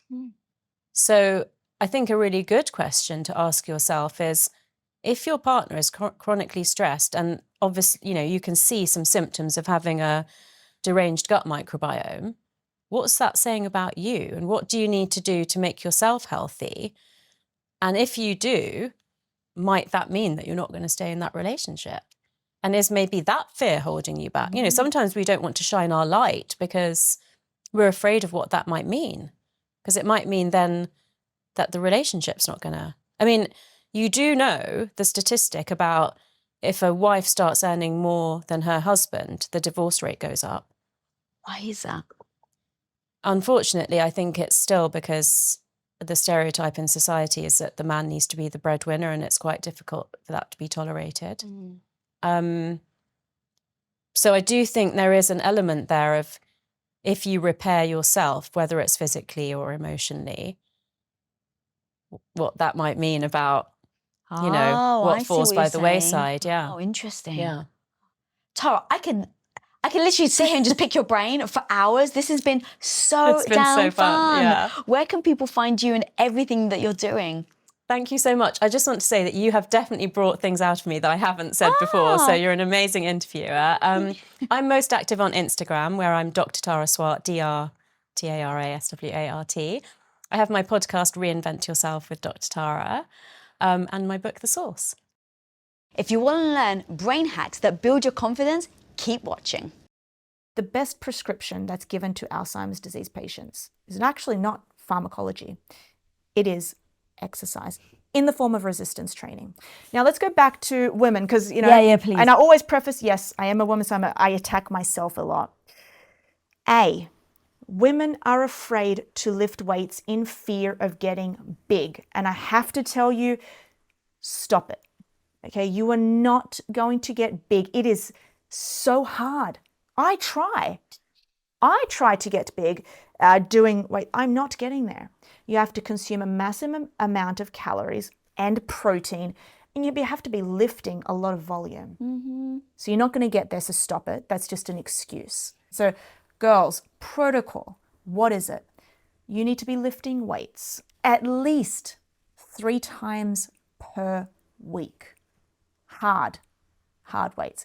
And in fact, if you look at the science, it shows the correlation between brain health and leg strength. All right. Now, here's another interesting fact.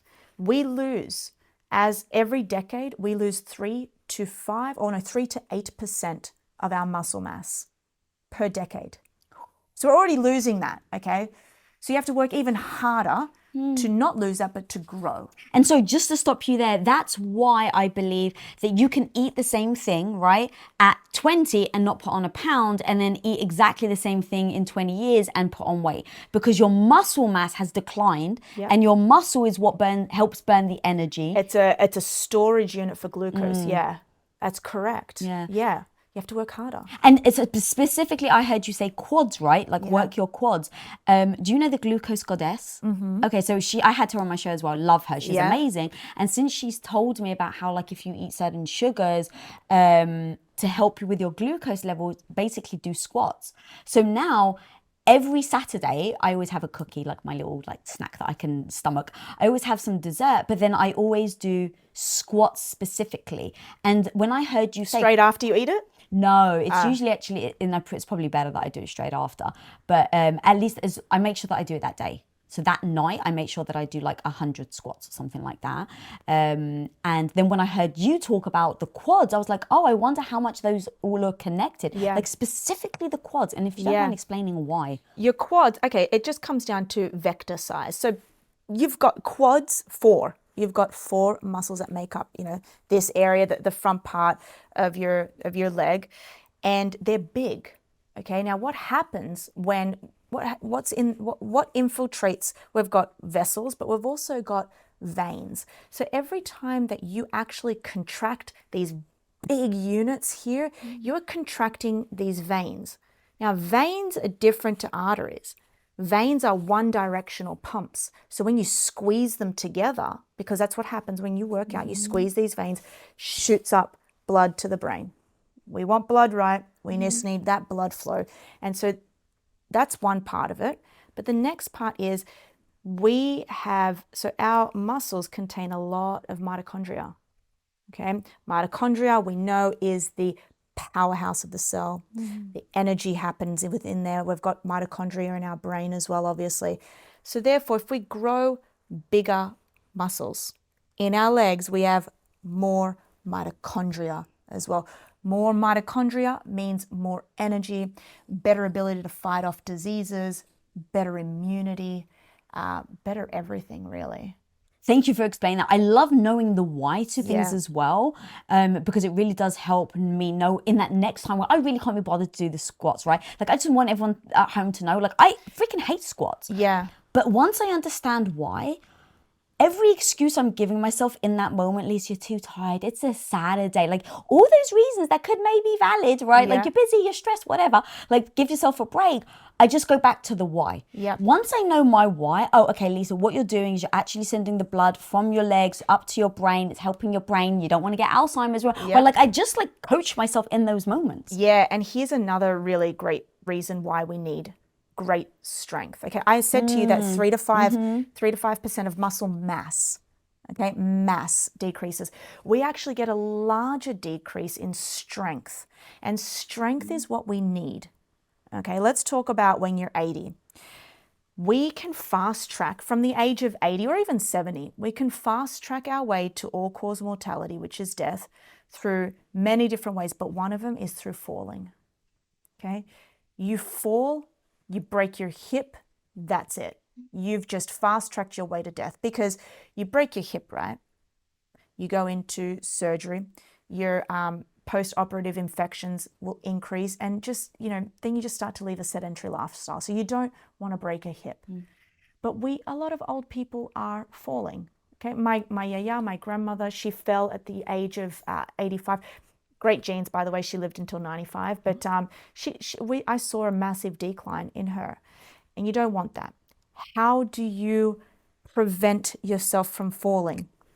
Increase stability and muscle strength and muscle mass, especially in the lower body, because that's what's going to like stable you as you walk. So we need that. Also the glutes as well, and everything. Okay, does that make sense? Is that even more of a... No, I think that's so important. And this is also why I think I post a lot on my social, these older women that I found in their 80s and 90s doing these epic things in the gym, like deadlifting, doing these squats, doing box jumps and stuff like that. Them. And the reason being is that it's important to show examples that when someone is like, well, I'm too old, right? Everyone gives that kind of excuse. Oh, I'm too old to do that. It's like, no, you're not. Here's an example of someone doing it. One more thing that I've added on moments where, because since I heard this about the quads and the squats is so important, people are going to maybe say they don't have time. Guys, just do it while you brush your teeth. Like I actually do it when I brush my teeth, because I'm like, okay, well, I've got an electric toothbrush and I know that I can get about 80 squats in with my electric toothbrush. Yep. And so I just know, I'm either standing there or I'm doing something. I'm going to have to argue with you right now. Oh, please. Okay? While I am always trying to find a way to exercise, the truth is we need to be lifting around 80 to 85% of our 1 repetition max. So we can't just our body weight, it needs to be... Yeah, back to the little pissy weights that girls are using, okay? I'll reference my mother, the poor thing. I always pick on her.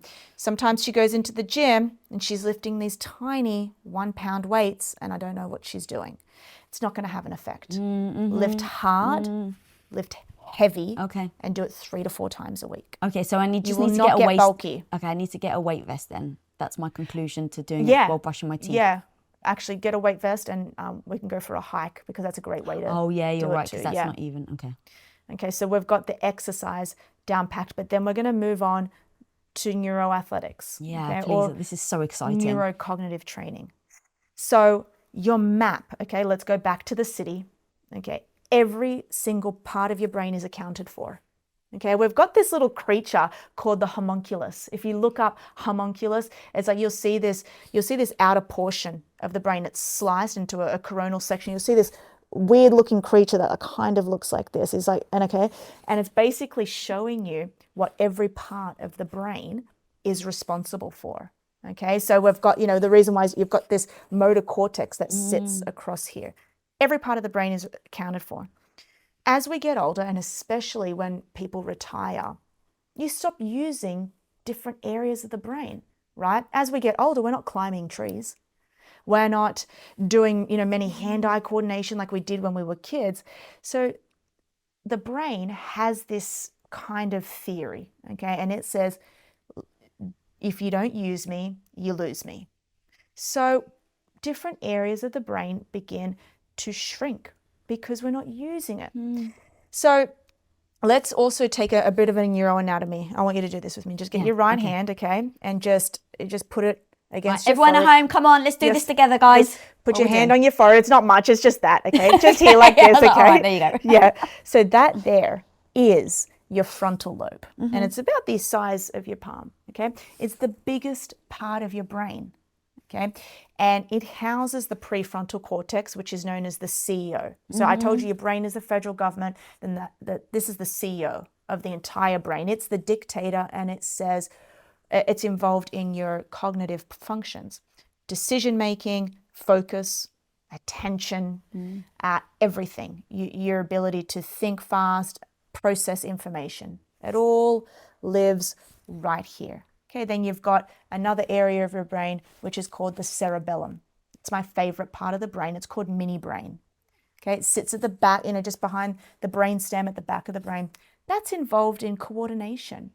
And we start to, we don't do things with one-legged anymore, as we get older. So when I talk about neuroathletics training, I'm talking about neurocognitive training, things that are involving every area of the brain.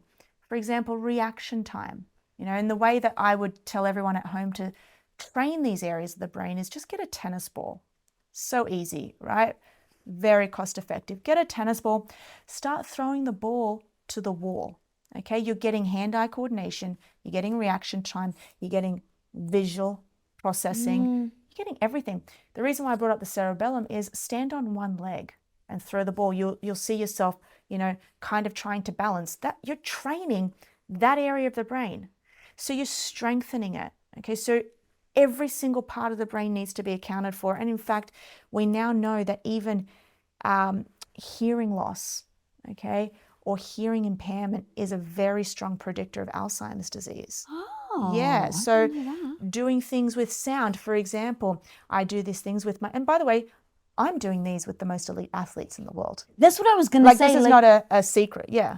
Actually, before we go on to the hearing thing, I'd actually love a bit more with the hand-eye coordination stuff, because I heard you say that you do this with your athletes. Yeah. Because things like, I think you said Michael Jordan or something, but it's like Michael Jordan, does a catch. 1 second makes a difference between it being Michael Jordan and him no longer being able to play for the NBA. Yeah, and that's reaction time. So, with neuroathletics, when we bring on a new client, we do a decode phase, which, we get to know everything. We do blood work, we do VO2 max testing, we also do a brain scan. Okay, and in neurophysiology, you would go and see a neurophysiologist if you had, for example, a seizure. They'd scan your brain to see if maybe you've got epilepsy or why the seizure occurred. I use these scans to figure out visual acuity, first and foremost, and reaction time. I'm trying to figure out, okay, when you see a stimulus, how, when you catch a ball and throw it, can we decrease that reaction time? Because that's the difference between LeBron getting 15 points in a game or getting 2 points in a game. Yeah, and then when I think about myself, things I react to, so even in this episode, right, it's like it's a back and forth. I have to hold a lot in my brain of what you're saying. I have to remember some of the questions that I have to remember something that you've said. And so when I'm thinking about my reaction time and my brain capacity and being able to hold things and be able to react to something that you're saying while I'm still holding on to this, while I'm still very aware there's a bunch of cameras around, I'm like, this is the sort of thing that I need to know. And anyone listening at home, and why that's important to them, because I don't want people to dismiss, go, well, I'm not going to be in the NBA, I'm not Serena Williams. It actually doesn't freaking matter. Driving accidents, actually, a huge cause of driving accidents is reaction time. So I love that. And now I'm just being me and get a little obsessed. I like to know the exact. So underhand, throw the ball? Overhand. Okay, it has to be overhand. You should do overhand. Okay, let's do like the best. Neuroathletics, we're doing overhand throws. Okay, so overhand. Yeah. And then I know that you've said that like the right side of the brain controls the left side of the body. Yeah. And vice versa. Yeah. So when I'm on one leg, should I be throwing with the opposite hand? Okay. Yeah, you can do ipsilateral, which is, all on one side, or you can do contralateral. Doesn't really matter. This is the key. It has to be stressful. So, a rebuttal to this. Well, Louisa, I do Sudoku. No. Okay, it's not. Yes, Sudoku is fun. You got to stress the brain. You've got to put it under a bit of, and this puts it Some under people may be stress. saying, but you've then never done Sudoku. Yeah, well, that's actually, quite true. But it I does literally take look at the board and it just stresses me out already. But it does take it into consideration. So right now, you've trained your brain because you studied. You told me last night you watched some of my episodes. So you were studying, and it took you a long time. So we have to, throughout our lifespan, we have to be always, we have to be working our cognition in some way. Okay, so it's doing it, so Thinking. you're stressing it out. Yeah. But it's momentary stress versus Yes. lifestyle stress. Correct. We don't want chronic stress, being in a chronic inflammatory state. We just want to be able to stress. And I tell protocols, don't only do this for 10 minutes a day. That's what I was going to ask you. Yeah. Okay, so I'll do this 10 minutes a day every single day Yep. for the rest of my life? Rest of your Wow, life. Jesus, yeah. all right. You can have some weekends Okay, off. thank you. And would it get easier though? Like, in fact, I believe you said like put a blindfold or like Yeah. an eye patch. It's funny. Yeah, when I first started off, I bought these eye patches just from, CVS. Now we've upgraded. We've actually got like goggles that we put on that they black out. They're like professional ones now. But put an eye patch on, cover one eye, because you've blacked out completely 50% of your brain really, or your eyesight. So it makes it hard. It's like doing weights for the brain. And I love this because it's really cheap, right? It's a tennis ball that's like Yeah. $1 and then an eye patch that An is eye probably patch. another $1. Correct. You can do so many different things. You can even get your husband or wife or a partner involved in that too. Oh, it's kind of a fun activity. Yeah, to throw do the ball together. to each other. Yeah. So there are many different things that we do in that area. But I just wanted people to know that exercise for the brain that's what's going to keep it alive and thriving. It has a lot to do with evolution too, but we don't have to go there. But that's the exercise portion. So what else would you do apart from the ball? What other things can you do from neuroathletics? Oh, it's really funny. So we have a number chart, for example. I would say it's this big, and the numbers, are about this big, and they're 1 to 60. Let's just say on one chart. It is so funny. Okay, so I will get one of my players to go up to the chart, get 2 index fingers, and just find the numbers in chronological order. And actually, this is really important. For some reason, most of the men, when they get to number 14, they can't find it. Okay, they begin to think that I'm tricking them. They're like, you actually haven't got 14 on here. They can't find it. Most women on the first go get up to 20. Wow. I don't know why, but it's unbelievable. But listen to this. I get them to step back and take a breath. I stop the timer. I say, find 14, they find it. Why? Because under stress, under pressure, your brain is only built to survive, so it shuts everything down and it makes you not be able to find that number. That's what happens in a game, okay? When you're stressed and anxious in a game, it's like you can't find who to throw the ball with or what to do. You can't find when you're stressed and angered, you're fighting with someone, you're having an argument, you start to say things that just don't make sense because your brain is like, I can't operate.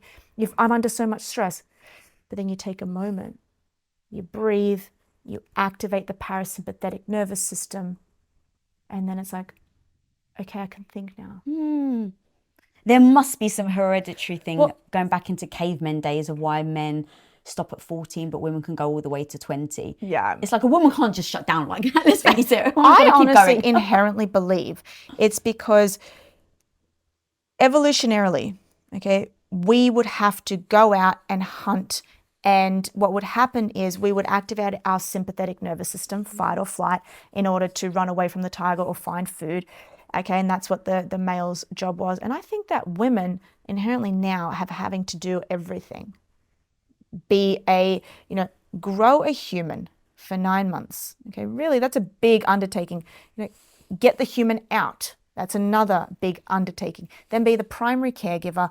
Also, put the food on the table, be a housekeeper, and go to work as well, doing everything. So we being able to manage that over time. Maybe that's what it is, but don't quote me on that. Yeah, I won't. Yeah. But it feels right. It feels right. It right. really does. And just like in general, when it comes to male and female brains, I've read have you read the book, The Female Brain? Yes. Oh my God, I love that Yeah. book. It was one of the first books that I ever read. In fact, this is what initially got me interested in the brain in general, was I mean, my husband are exactly the same, right? He's different, yes, he's got testosterone and I got, more estrogen, but other than that, like I always just thought our brain structures were the same. And then I read the book, The Female Brain, and just literally it follows it through, when you're in the mother's womb to all the way to when you die, and understanding how certain parts of our brain shuts down, I guess it shuts down, I'm not sure if I'm using the right terminology, but as you get into your teen years, because there's certain things that a female will need more nurturing, but a guy needs more of the aggression because of the hunter-gatherer. And so kind of like understanding that, and then that led me to understanding, when you go into a cupboard and a guy it's like, I can't find it, and you're like, it's right in front of you, yeah. and they literally can't see it. My husband still thinks I trick him because he's like, there's no way that was there, and I'm like, yes, it was. Testosterone. You know what's interesting as well, because I want to point this out because you keep talking about your husband, and there was a wonderful Harvard study done, and it was actually just put out not long ago, and they tracked people over an 80-year time frame. Yeah, so that's why it was a very big study. Okay, what they found was that, guess what the number one key was for lasting brain health? Love. Relationships. Isn't that unbelievable? I only guessed it because of how you set it up. I never... relationships, yeah. And for many reasons, okay? It could be hormonal reasons, but it also could be the fact that men are, it turns out, which I hate to say, but married men live longer than married women. And this is generally because the male is getting looked after by the female. I see this in my parents.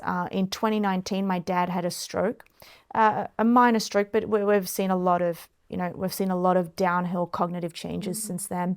And my mother has taken on every role for him. She is the carer, the doctor, the mother, the wife. She's doing absolutely everything. And then I see my dad, and he's like, oh, I feel great. He gets up, and because he's now got someone full-time that is looking after him, but my mum's also looking after herself. And you see what's happening over time. So I think maybe that has to do with it, but also the fact that you can get challenged as you get older because you have someone to talk to every day. You have someone to go to bed with. So then you've got the oxytocin, then you've got the love, you've got the serotonin, you have someone to go out and maybe travel with and enjoy time with. Not just that, your brain wants to feel safe. Here's the key thing as well. You mentioned confidence. Put your brain in a safe environment and it will thrive. How do you put it in a safe environment? You nourish it with good food. You don't deprive it of sleep. You give it exercise and you give it hydration. It will feel inherently safe. When it feels safe, you won't feel the need to be negative, and you won't feel as if I am the victim and I'm at the mercy of this person and I have to stay in this toxic relationship. Because when it's unsafe, it's thinking, if you are in some form of, abusive relationship, if I go, maybe I will be even more unsafe than what I am now. Yeah. Wow, I never thought about the brain and the safety thing. That's so powerful. Yeah. And the thing about women taking care of men, and relationships actually, it does really go back to even what I was saying earlier, whereas I want to take care of myself and not get Alzheimer's for my husband's sake.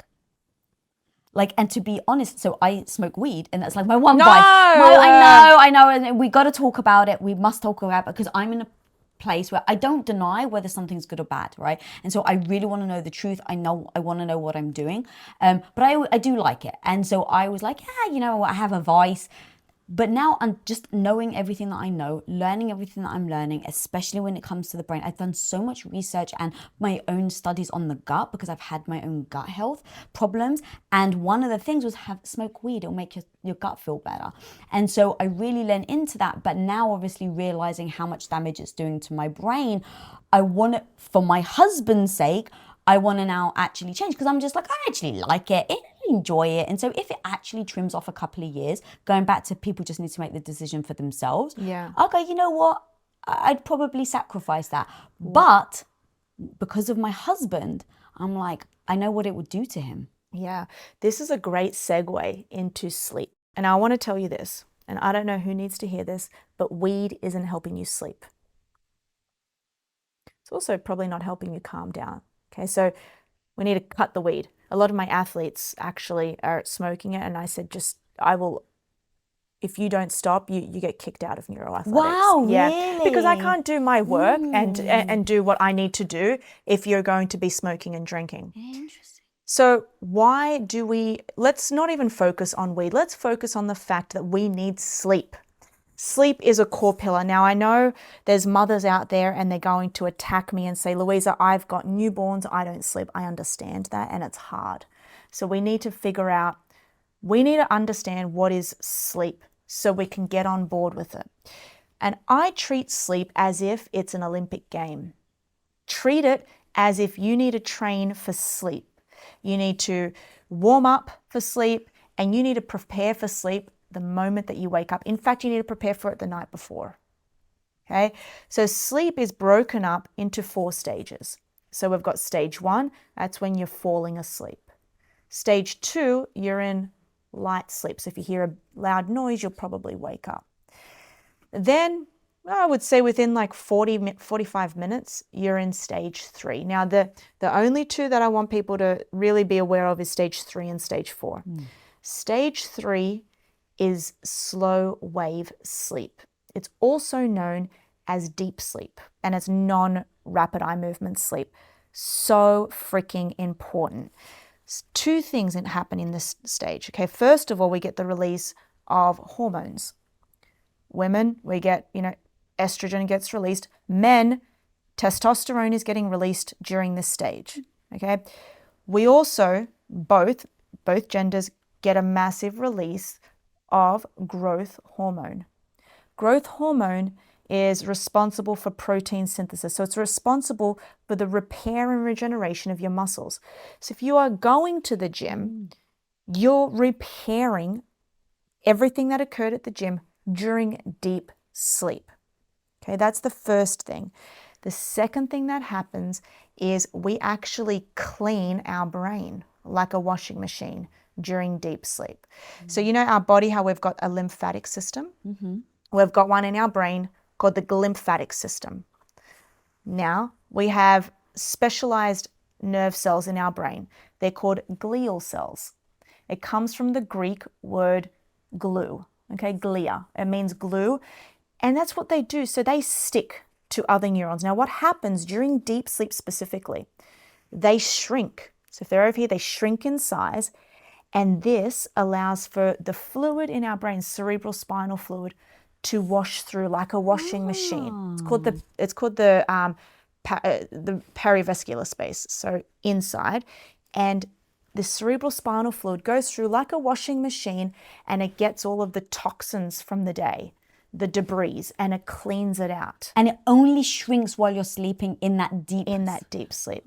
Now get this, one of the toxins that builds up is amyloid beta. Amyloid beta is one of the hallmarks of Alzheimer's disease, which makes sense, right? Because Alzheimer's disease patients, the pathology of it, right? They don't get to sleep much because of, this state. They don't, they have disrupted sleep.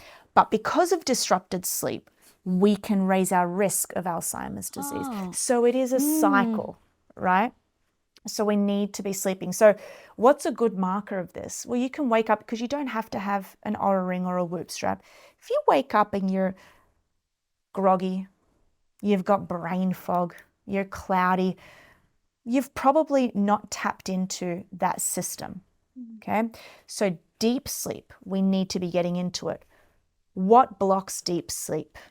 I'm sure you're going to say weed. Weed and alcohol and light exposure. Ethanol, which is the active ingredient in alcohol, is killing your brain cells. No amount of alcohol is good for the brain. I don't care if you say to me, Louisa, what about the people in Sardinia who are drinking red wine?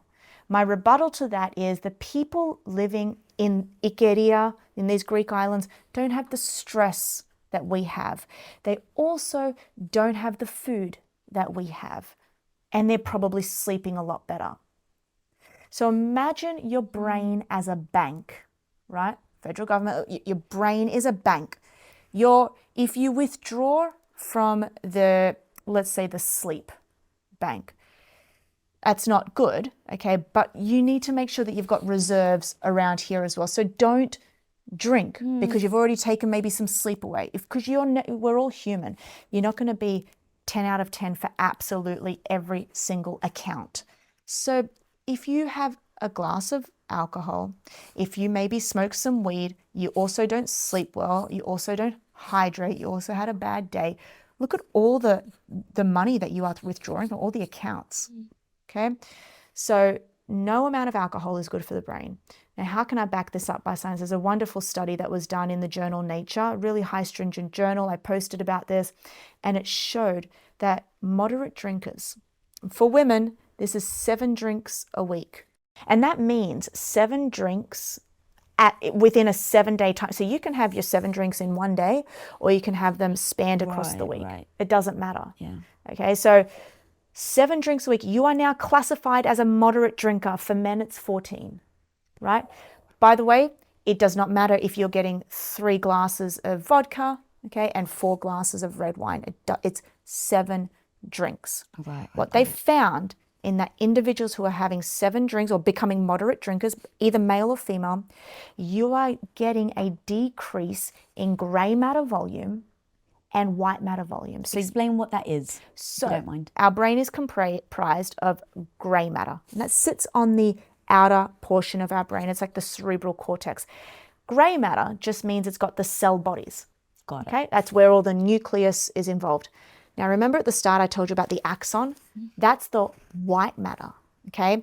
That is where all of our myelination happens. Have you heard of myelin? Okay, this is where conduction happens, okay? Conduction of thought, conduction of muscle movements. It all happens down that myelin, okay? So it's myelinated neurons. That is called white matter. So that's the white matter. This is the gray matter. You are killing both areas of the brain through drinking. So ethanol is not just disrupting sleep. You're not just blocking sleep. You're also killing neurons. And can you get those neurons back if you stop drinking? Adult neurogenesis does not exist in humans. So in England, where drinking is legal at the age of 18, And Australia. is probably quite young. Yeah, your brain hasn't fully developed. Not just that, let's not even talk about it. You're building habits. Oh, yeah. Okay, remember, every behavior your brain will learn, good or bad. Good behavior, it learns it because you produce something and you go down this highway. Yeah. Okay, the axon, that's when you go down the highway, your myelin sheath gets thicker. Okay, you go down that highway again, it learns that highway. So it's like, okay, it's a habit. The more times you drink, the more times you reinforce to your brain, it's okay. And then also, so again, I want to make sure, I personally never have judgment on people in that sense of, if you hear the information and you still choose to because that's the life you want, amazing. I'm always just trying to make sure that we don't trick ourselves. And so that's why, even though I smoke weed, it's important for me to talk about because I don't want to trick myself. Yeah. I don't want to trick myself into the old belief system that I had that actually served me at the time, right? Which is like, no, smoke weed, it's going to be great for your gut. And so it's super important that we talk about this. I don't want people to, at least for me, like I'm not judging them. Go ham, guys, if you really want to. I would just advise, if you want to have a healthy brain in everything that we're saying, don't do it. And then one thing I'd also like to talk about when with the alcohol thing is just the inflammation and what inflammation does to your brain, and then the things that cause inflammation. Yeah, this inflammation thing is really tough, right? So remember how I told you about the arteries, okay, and then the walls of the arteries. What happens in cardiovascular disease, okay, or even in brain health, okay? These arteries, like I said, they are responsible. They're like tunnels or tubes, and that's where all the blood flows. With cardiovascular disease, what happens is we either get narrowing of those arteries, okay, and we get plaque that builds up inside, which ends up being an occlusion of of blood. What happens then in our heart? We get a heart attack. In our brain, it's called a stroke. In our lung, it's called a pulmonary embolism. But I want people to understand that a stroke is the exact same everywhere. It's an occlusion of a blood vessel. We can have a stroke in our brain. We can have a stroke in our heart. It's just called a heart attack, or a stroke in our lung. Okay? Pulmonary brain attack, I think you call it, right? Or a brain attack. How do we get narrowing? Well, if our tunnel, okay, or this tube is, if the wall of it becomes indented, it becomes smaller, right? We'll get narrowing of that. One way that happens is through inflammation. It makes the lining of that artery weak. Okay, so that's one reason why chronic inflammation is bad. Another reason is it disrupts the mitochondria within our cell. And metabolic dysfunction is at the heart, and I would say at the center of a lot of these disease states: cancer, neurodegenerative diseases, and cardiovascular disease. And in fact, I think what we need to talk about as well is energy. We all want energy. We need energy to survive. We need energy to think and focus. How do we deplete our energy? It's with disrupted mitochondria. Okay, so this is another reason why we don't want to be, inducing that inflammatory response. Yeah. The only time you need inflammation is when you are exercising, really, because you need an inflammatory response to get a hypertrophy and strength. Which, by the way, yes, you've totally ruined my cold plunges that I was doing right after my workout, because I literally just adopted it like a week ago. I'm going to do a cold plunge every day. I'm going to do it right after my workout. And then I heard you say, yeah, don't do cold plunges as soon as you've worked out, because you want your muscles to have a bit of that inflammation. Yeah, you do. So you block this hormetic response. So you need the inflammation. The inflammation gets driven to the muscle and it regenerates and it gets stronger and bigger. But if you go through and block it, because that's the beauty of a cold bath, it blocks the inflammation, then you block what you've just done at training. Yeah. So protocol, 3 hours outside of exercise. Before or after, get into your cold plunge, because cold plunge is amazing. Oh my God. Being Greek, I'm always like, my blood, my genetics don't like the cold. Yeah. And so again, every time I realize I'm giving myself an excuse over something, I have taught myself out of a habit to go, that means you have to do it, Lisa. Yeah. So when I was like, cold plunge, I could never do that. Yeah. Like my blood, I'm a Greek person, guys. Yes. And then I was like, oh shit, that means I have to do it. Give it a week. Like that's always what I'm saying. Do it for 7 days. Yeah. If you, after 7 days, Lisa, you choose not to do it, at least you've given it a shot. But now you know it's not the excuse part. And I started to do it. And as I'm doing it, to me, it was about doing the hard thing. Yeah. So it was like, I freaking hate the cold. I don't want to do it. Oh my God, I just did it. Wow. Yeah. You go, Lisa. Like that encouragement Dopamine. thing. Yeah. Oh, yeah, you're right. Not just that, when you actually get into cold, you get, one of the best things about cold is you get a profound release and rapid release of norepinephrine. And what does that do? Norepinephrine is beautiful. It's both a neurotransmitter when released in the brain, and it's actually a hormone when it's released in the body. But in the brain, this neurotransmitter is involved in vigilance and focus, which is why when you get into it, you feel, I can take on the day. Yeah. So it's great. So how long is ideal that I should do it for? Because I need to know how many songs I have to play. Because again, that's my thing. If I'm going to be in there, I have to sing. What temperature is it? In Celsius?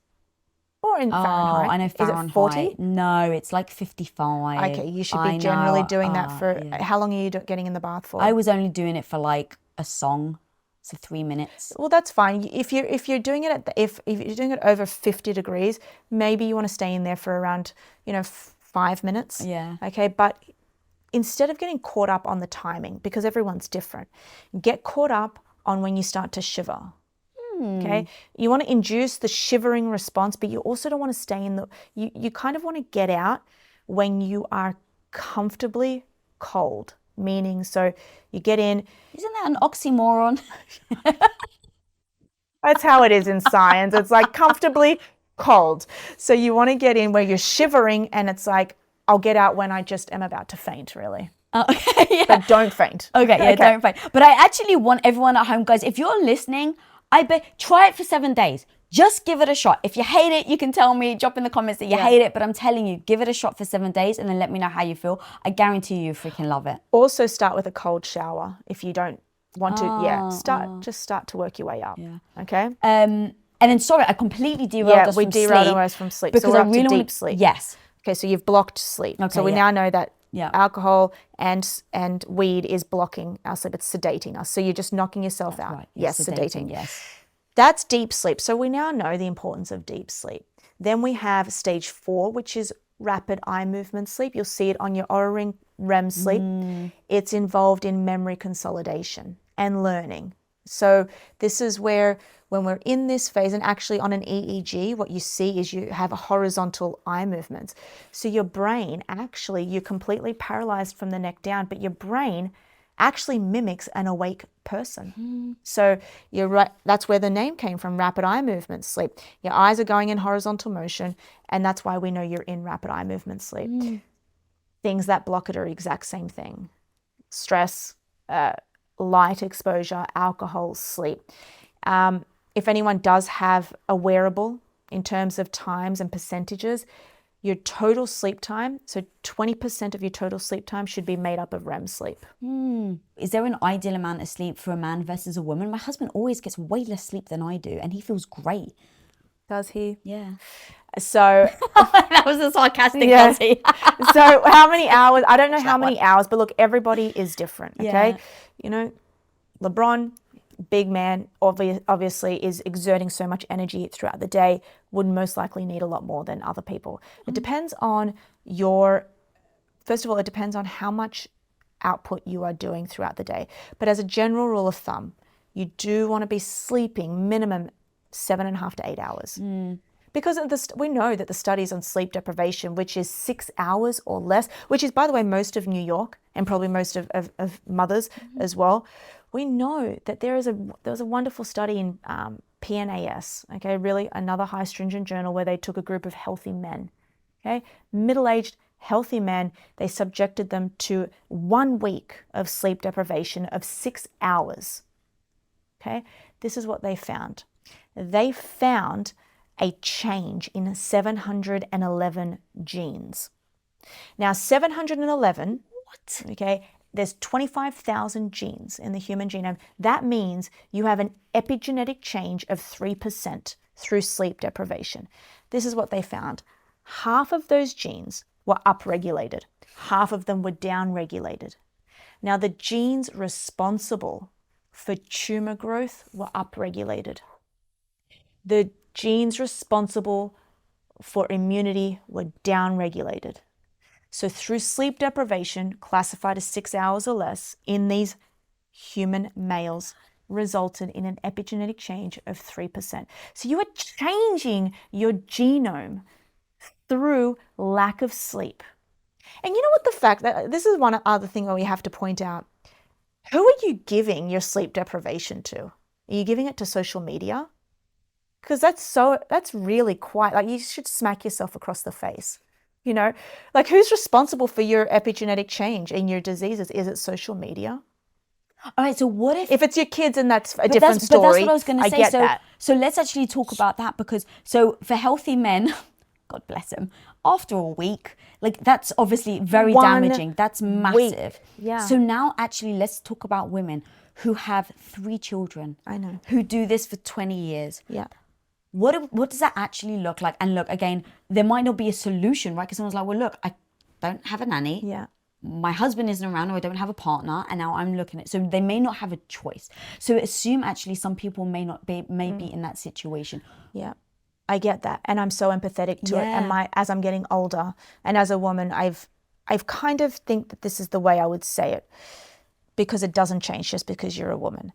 Let's go back to the multiple accounts at the bank. If you know, and I actually do this in my life, if I know I'm going to be sleep deprived one night because I've got an early start and I have a crazy life, right? On and off planes. If I know that, I'm going to make sure that I'm 100 on my hydration, on my eating, on my supplementation, and on my exercise. Not just that, take breaks during the day. So at Neuroathletics, we have a 10 minutes, okay? I I don't know what to call it, but I call it shut the fuck up time. Okay? That's what it is. And I love that. I'm so taking that. it's because I have, look, 99% of my clients are men, and I have to change so many things just to cater for their vocabulary. And they don't like meditation. They don't like mindful. So I say, okay, just shut up then for 10 minutes a day. And I get them to completely, it's like sensory deprivation. Okay? That's what I was going to ask. What do they do in that time? Earplugs. Okay. Oh, okay. Okay. Eye mask. Just sit there. I don't care whether you're laying down, and it's only for 10 minutes. Okay. If you don't want to fall asleep, then don't lay down. But that's basically just shutting down your body for 10 minutes a day. That's all. It's better than telling them to go to sleep. It's better than telling them to do mindfulness, because all you do is just put your mask on, put your earplugs in, sit down in a quiet room. Don't do anything for 10 minutes. Don't move. And what do you see the benefits of that? Oh my God. Well, they're completely lowering whatever stress that's happening. I get them to do it at 2 p.m. Okay, that's at the peak of when you're like, I'm at the most stressful stage. Okay, you're adding to the bank, the sleep bank as well. If you end up falling asleep for 20 minutes, that's fine, because napping, I don't see a problem in it. I don't see a problem in napping. So yeah. That's what I was going to ask you. I heard you talk about binge sleeping, and that ideally it's not the best thing to do. It's not.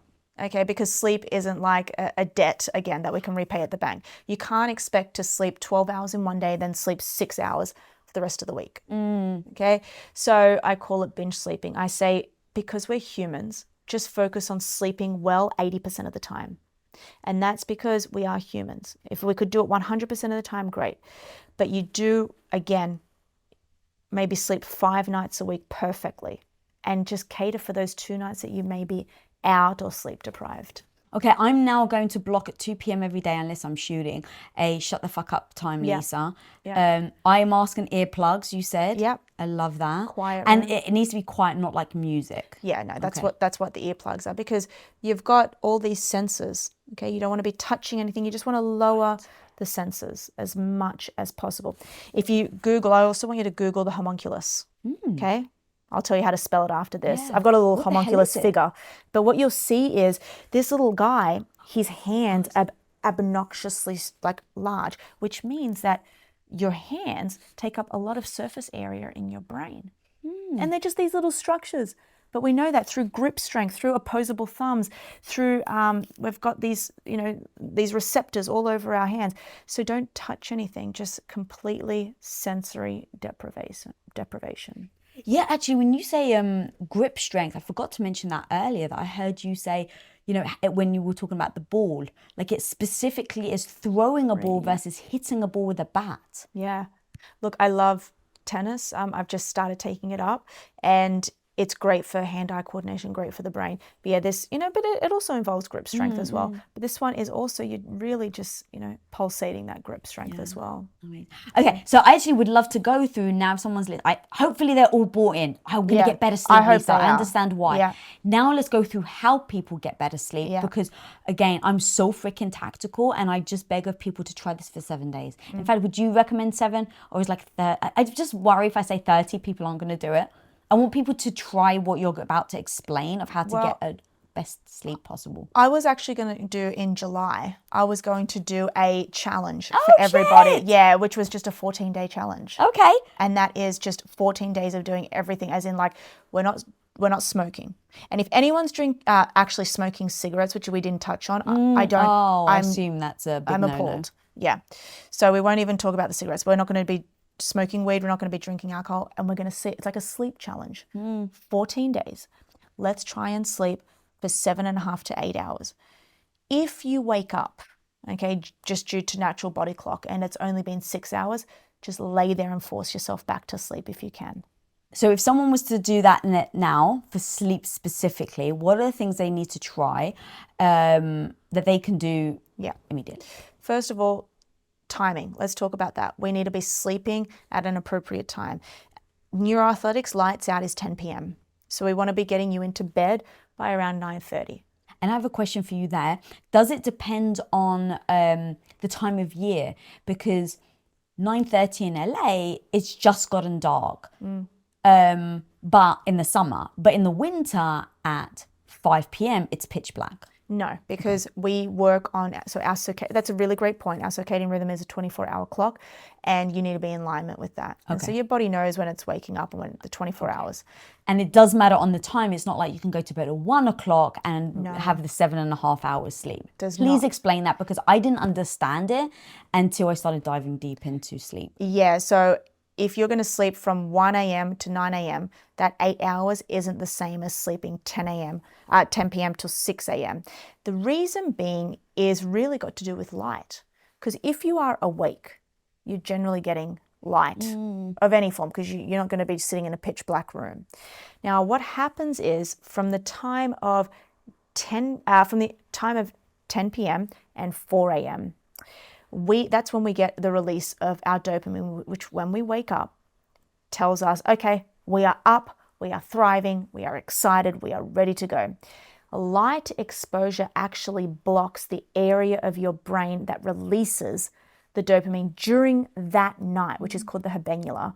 It stops the release. So you wake up and you immediately have a blockage of that dopamine. Therefore, you don't get a head start on your day. And you want to talk about being grumpy all day and irritable. Yeah, not just that, you also need to take into consideration Mother Nature. Okay, you need to be waking up with the sun, essentially. If you're going to sleep and waking up at 9 a.m., then you're essentially telling your body the following night not to get tired until 9 p.m. because it's a 12 and 12. So you really want to get on this 12 and 12 hour clock. So 10 p.m. is lights out. So what do we do working up to? Remember, it's an Olympic game, so we need to warm up. We're not going to eat. Okay, we're going to have 1.5 hours prior to going to bed of not eating.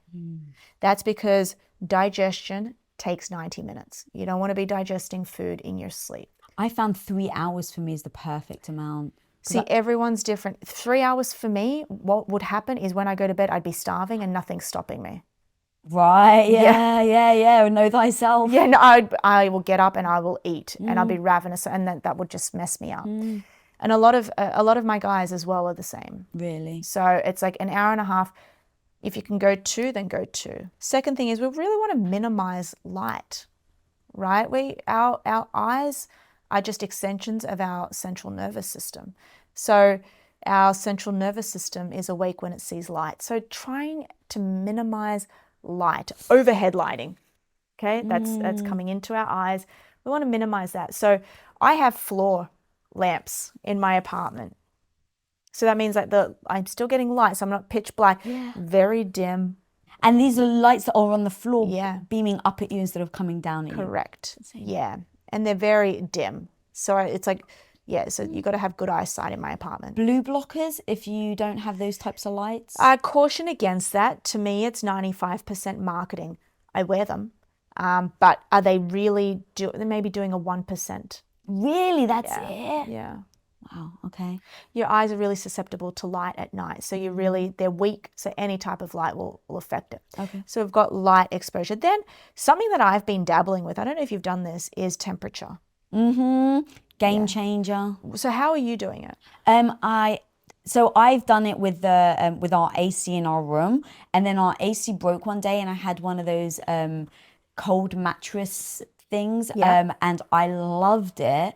And then I took it away once our AC started again, and then I dive into your world, and I was like, all right, I've got to bring it back out. Well, that's really important, because we now know that in order to fall asleep and stay asleep, because the two biggest complaints people have is trouble falling asleep or trouble staying asleep. Yeah. So in order to fall asleep, our core body temperature needs to drop at least 2 degrees. Core. Now, AC is ambient temperature. So we need to drop it 2 degrees. So if we need to be cold throughout the night, because the reason why we wake up is we get an increase in body temperature, which then releases cortisol. Cortisol is our stress hormone, wakes us up, gets us up ready to run away from the tiger.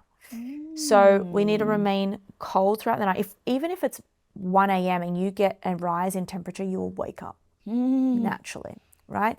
So how do we do that if we don't have a temperature controlled mattress? And especially when women, if you're going through like menopause.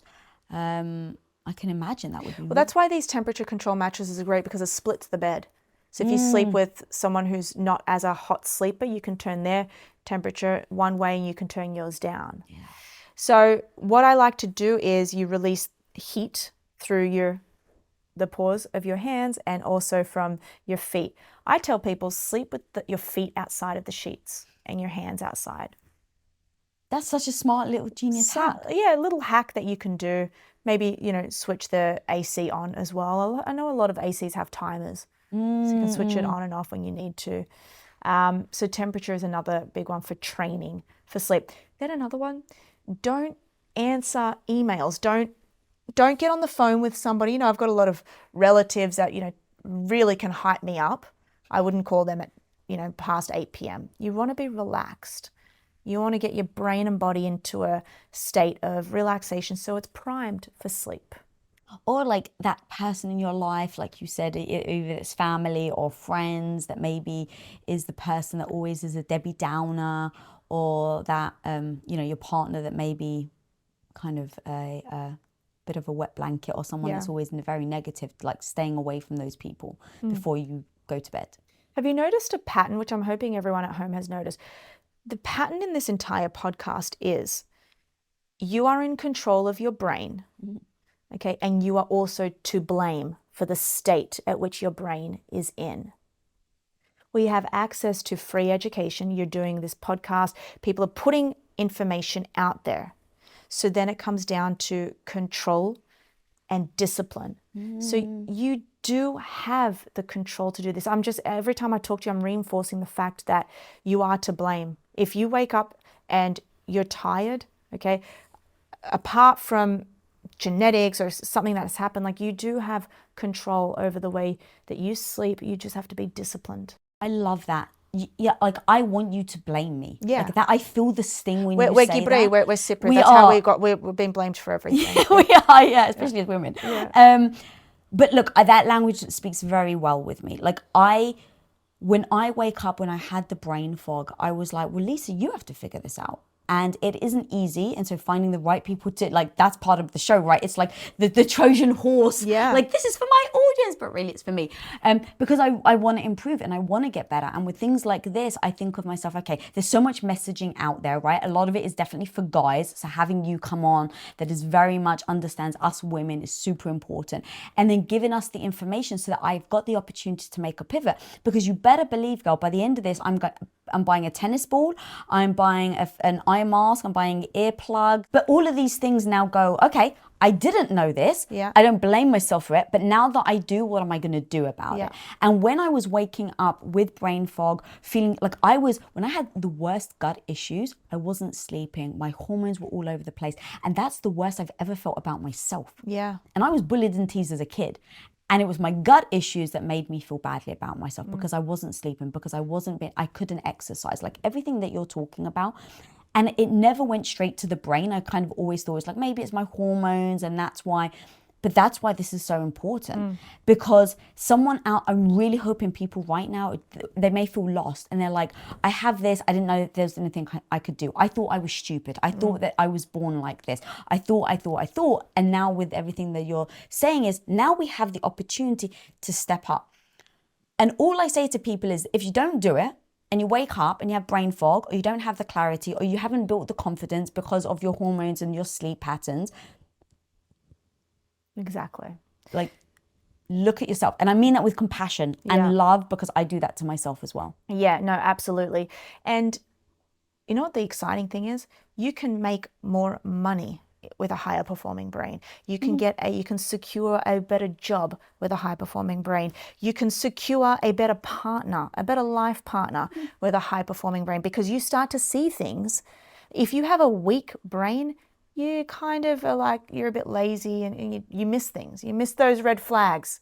Oh, did he just do that? Oh, it's whatever. I don't care, because it's too lazy, because your brain is also, imagine a cup, if you will, okay? And the water in the cup, this is your brain. The water in the cup is the energy.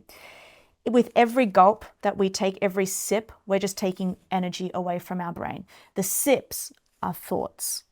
Okay, so the more thoughts you have, the more sips you take. And if it's all the way depleted, and then you see the guy that you're seeing at night, okay, and you've depleted all your energy, you've got a weak brain, you're not going to see the narcissistic qualities. You're not going to see the red flags. You're not going to see the other girl that's texting him. You're just going to let it fly because your brain's just like, I'm just here to survive because I've got no energy left. So build the energy, build the cognitive reserve, build the resilience. So when you do see him at night at 6 p.m. and he does turn up half an hour late, you can be like, red flag. If you're that strict. No, I know, but also, I mean, but the boundaries thing is something that we talk a lot about here. And boundaries, the big part is, how do I set the boundary? And so I've done multiple episodes like that. But also, how do I have the confidence to set the boundary in the first place? Because that's where some people get stuck. And in everything that you've just laid out in so many beautiful ways to really bring it down to how we can understand it and then what we can do about it, it's given us so many tools that people can immediately start. Yeah, absolutely. So let's close off sleep. So we now know that sleep is fundamentally a high performance tool that we have. Unsung hero, right? Okay, unsung hero. It's free. We've been doing it for centuries and we need to do it more. Okay, train. It's sleep fitness. Okay, how fit are you in bed, really? Oh, sleep fitness. I like that. Yeah. Oh, actually, there was one more thing though about sleep that I haven't tried. And I've heard you talk about it. And so I need you to convince me to try it. Mouth tape. Yes. Okay. Mouth tape is great. So mouth breathers, this changes your entire face. So if you're breathing at night, you're not getting the adequate amount of oxygen that your brain needs. So sleeping, if you are healthy, maybe if you sleep with somebody else, just in case something happens, try mouth breathing. Try mouth taping. I actually do this when I'm exercising to reinforce nostril breathing. Yeah. So you take it. You don't find that tough? I mean, maybe I do find it tough. Yeah, I do. And a lot of athletes are doing this now, and I know a lot of guys in the bodybuilding space are doing this as well. It's so tough. So explain it to me. So the oxygen you're bringing through your nose is more than the oxygen through your mouth, and it's purely that simple? Yeah, that's it. We don't even need to go into the mechanism there. Yeah, I just want people to understand that. You're getting greater amounts of oxygen through nasal breathing. And actually, if I just go a bit more into it, there's a really great book called Breath or Breathe. Okay, and he talks about our jaw structure and that it's getting smaller because we are mouth breathers now. How is that even possible? It's unbelievable. Yeah, you should, I don't know too much into it, but I read that book and it changed my life. And that's actually why most people are now using strips for their mouth. Because they want to have a nice jawline? They want to have a nice jawline, yeah, especially the men. But isn't it interesting? It kind of goes back to looks. Yeah. I wish that there was a way that we could see our brains and it became just like, people look at cup sizes or booties, where it's like, what's your brain like? Oh my gosh. And you should see, as you get older, if you compare a 20-year-old brain, you do an MRI scan. So your brain, it's your brain, and then there's some fluid, and then there's like the dura matter, the pia matter. It's like this coating, and then your skull. So between this space, it's very thin. Okay, you've got fluid, the cerebrospinal fluid. But as you get older, that space ends up getting thicker because your brain shrinks, and it's unbelievable. I can actually send you the scans of a 20-year-old brain and then like a 90-year-old brain. And your brain is shrinking because parts of it is shutting down? Your brain shrinks because that's what we do as we get older, and then there's neurodegenerative diseases, lack of oxygen. By the way, remember how I told you about the capillaries in the brain, the blood vessels? The first ones to go are these little capillaries. They're 1 cell thick. They're the diameter of a hair. And when we get stressed out or when we have hypertension, which is high blood pressure, they're the first ones to go. Whoa. Therefore, lack of oxygen to that little area of the brain that the capillary is supplying your brain with, atrophy. Imagine over the span of 80 years, if you've just completely fucked up your brain and your blood flow, you're going to shrink your brain. We don't want that. Whoa. Holy smokes. Girl, I literally could talk to you forever. We haven't even touched nutrition. Yeah. If there's any tips you could actually give on nutrition. Very fast. I'm not a nutritionist. The nutrition science space is insane. But I'll talk about some supplements because everyone loves that. And I think they're great. I think we all need to be taking, a fair And few supplements of them. better than the food itself? Depends, okay? For my favorite supplement, I'll go to my grave saying that everyone should be taking this, is EPA DHA. So omega-3 fatty acids. It comes from fatty fish, mackerel and salmon. They have omega-3 fatty acids, and it's broken up into EPA, DHA, and ALA. Now, ALA is the plant form. You can get this from flax seeds and chia seeds, but I try and say stay away from that, okay? Why? Because you need a greater amount of it to get the necessary quantity that we need. Your brain, 57% of your brain is made of DHA. Whoa. Okay, so we need to be feeding our brain what it's made of. So if you can get some high quality EPA supplements, my recommendation is 4 grams a day, which is 2 grams of each. 2 grams of EPA, 2 grams of DHA. And is there a brand? Because it never dawned on me. I don't know why it never dawned on me, but I was like, Oh, no. yes. You said that there's some that are just completely misleading. Yeah, so the FDA don't regulate supplements. So it's an extremely unregulated industry, meaning that anybody in the back of their truck can fill a capsule up, a vegetable capsule, slap a label on it and call it a supplement. You don't know what it's laced with. So you need to be making sure that you're getting one that has been certified.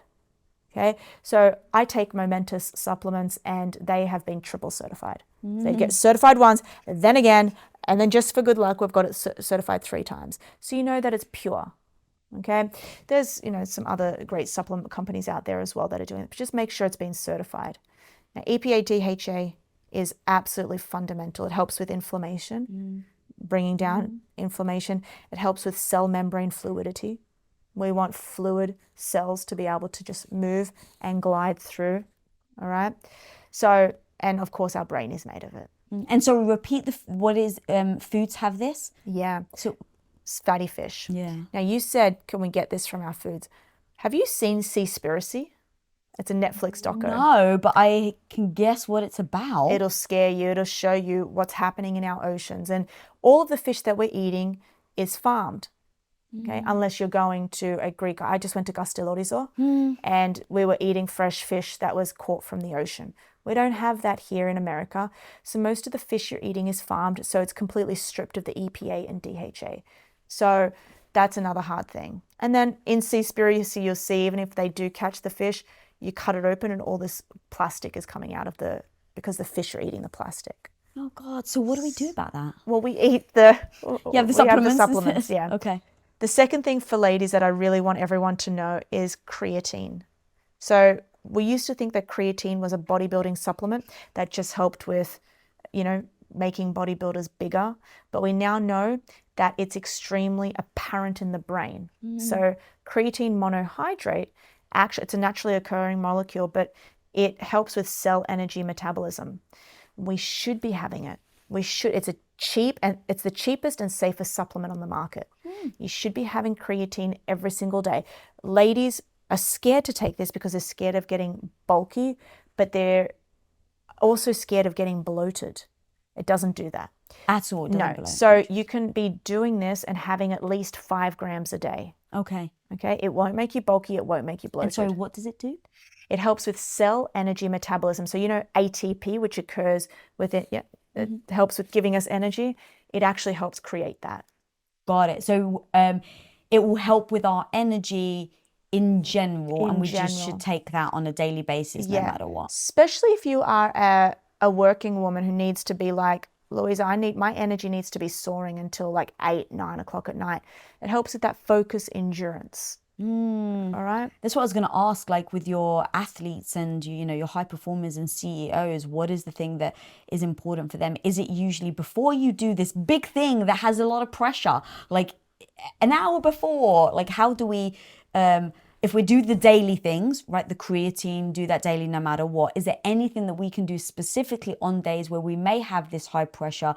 Or to your point, right, okay, the family's coming into town, my in-laws are here, I've got to do extra hours at work and my kids are off school. And so now I need more energy. Yeah. One thing that your brain doesn't like, it doesn't like to be shocked. It loves routine, which is why I say try and go to bed every night at the same time. So if so let's just say you've done everything. You've slept well. I've hydrated with water and electrolytes, okay, which actually help your synapses, okay, the chemical reaction that occurs between 2 cells. When they fire and create a chemical synapse, they are firing through sodium and potassium. So these are electrolytes. So make sure you're feeding that. And just add that to your water? Add that to your water. Let's just say you've done all that. How else can we prepare for that moment of being under pressure? I like to create a list. Okay, here's another thing I created with my athletes, because when you're under pressure, you can come up with so many things that could go wrong. I get a piece of paper and literally I say, what's the worst that can happen? I get them to write out everything.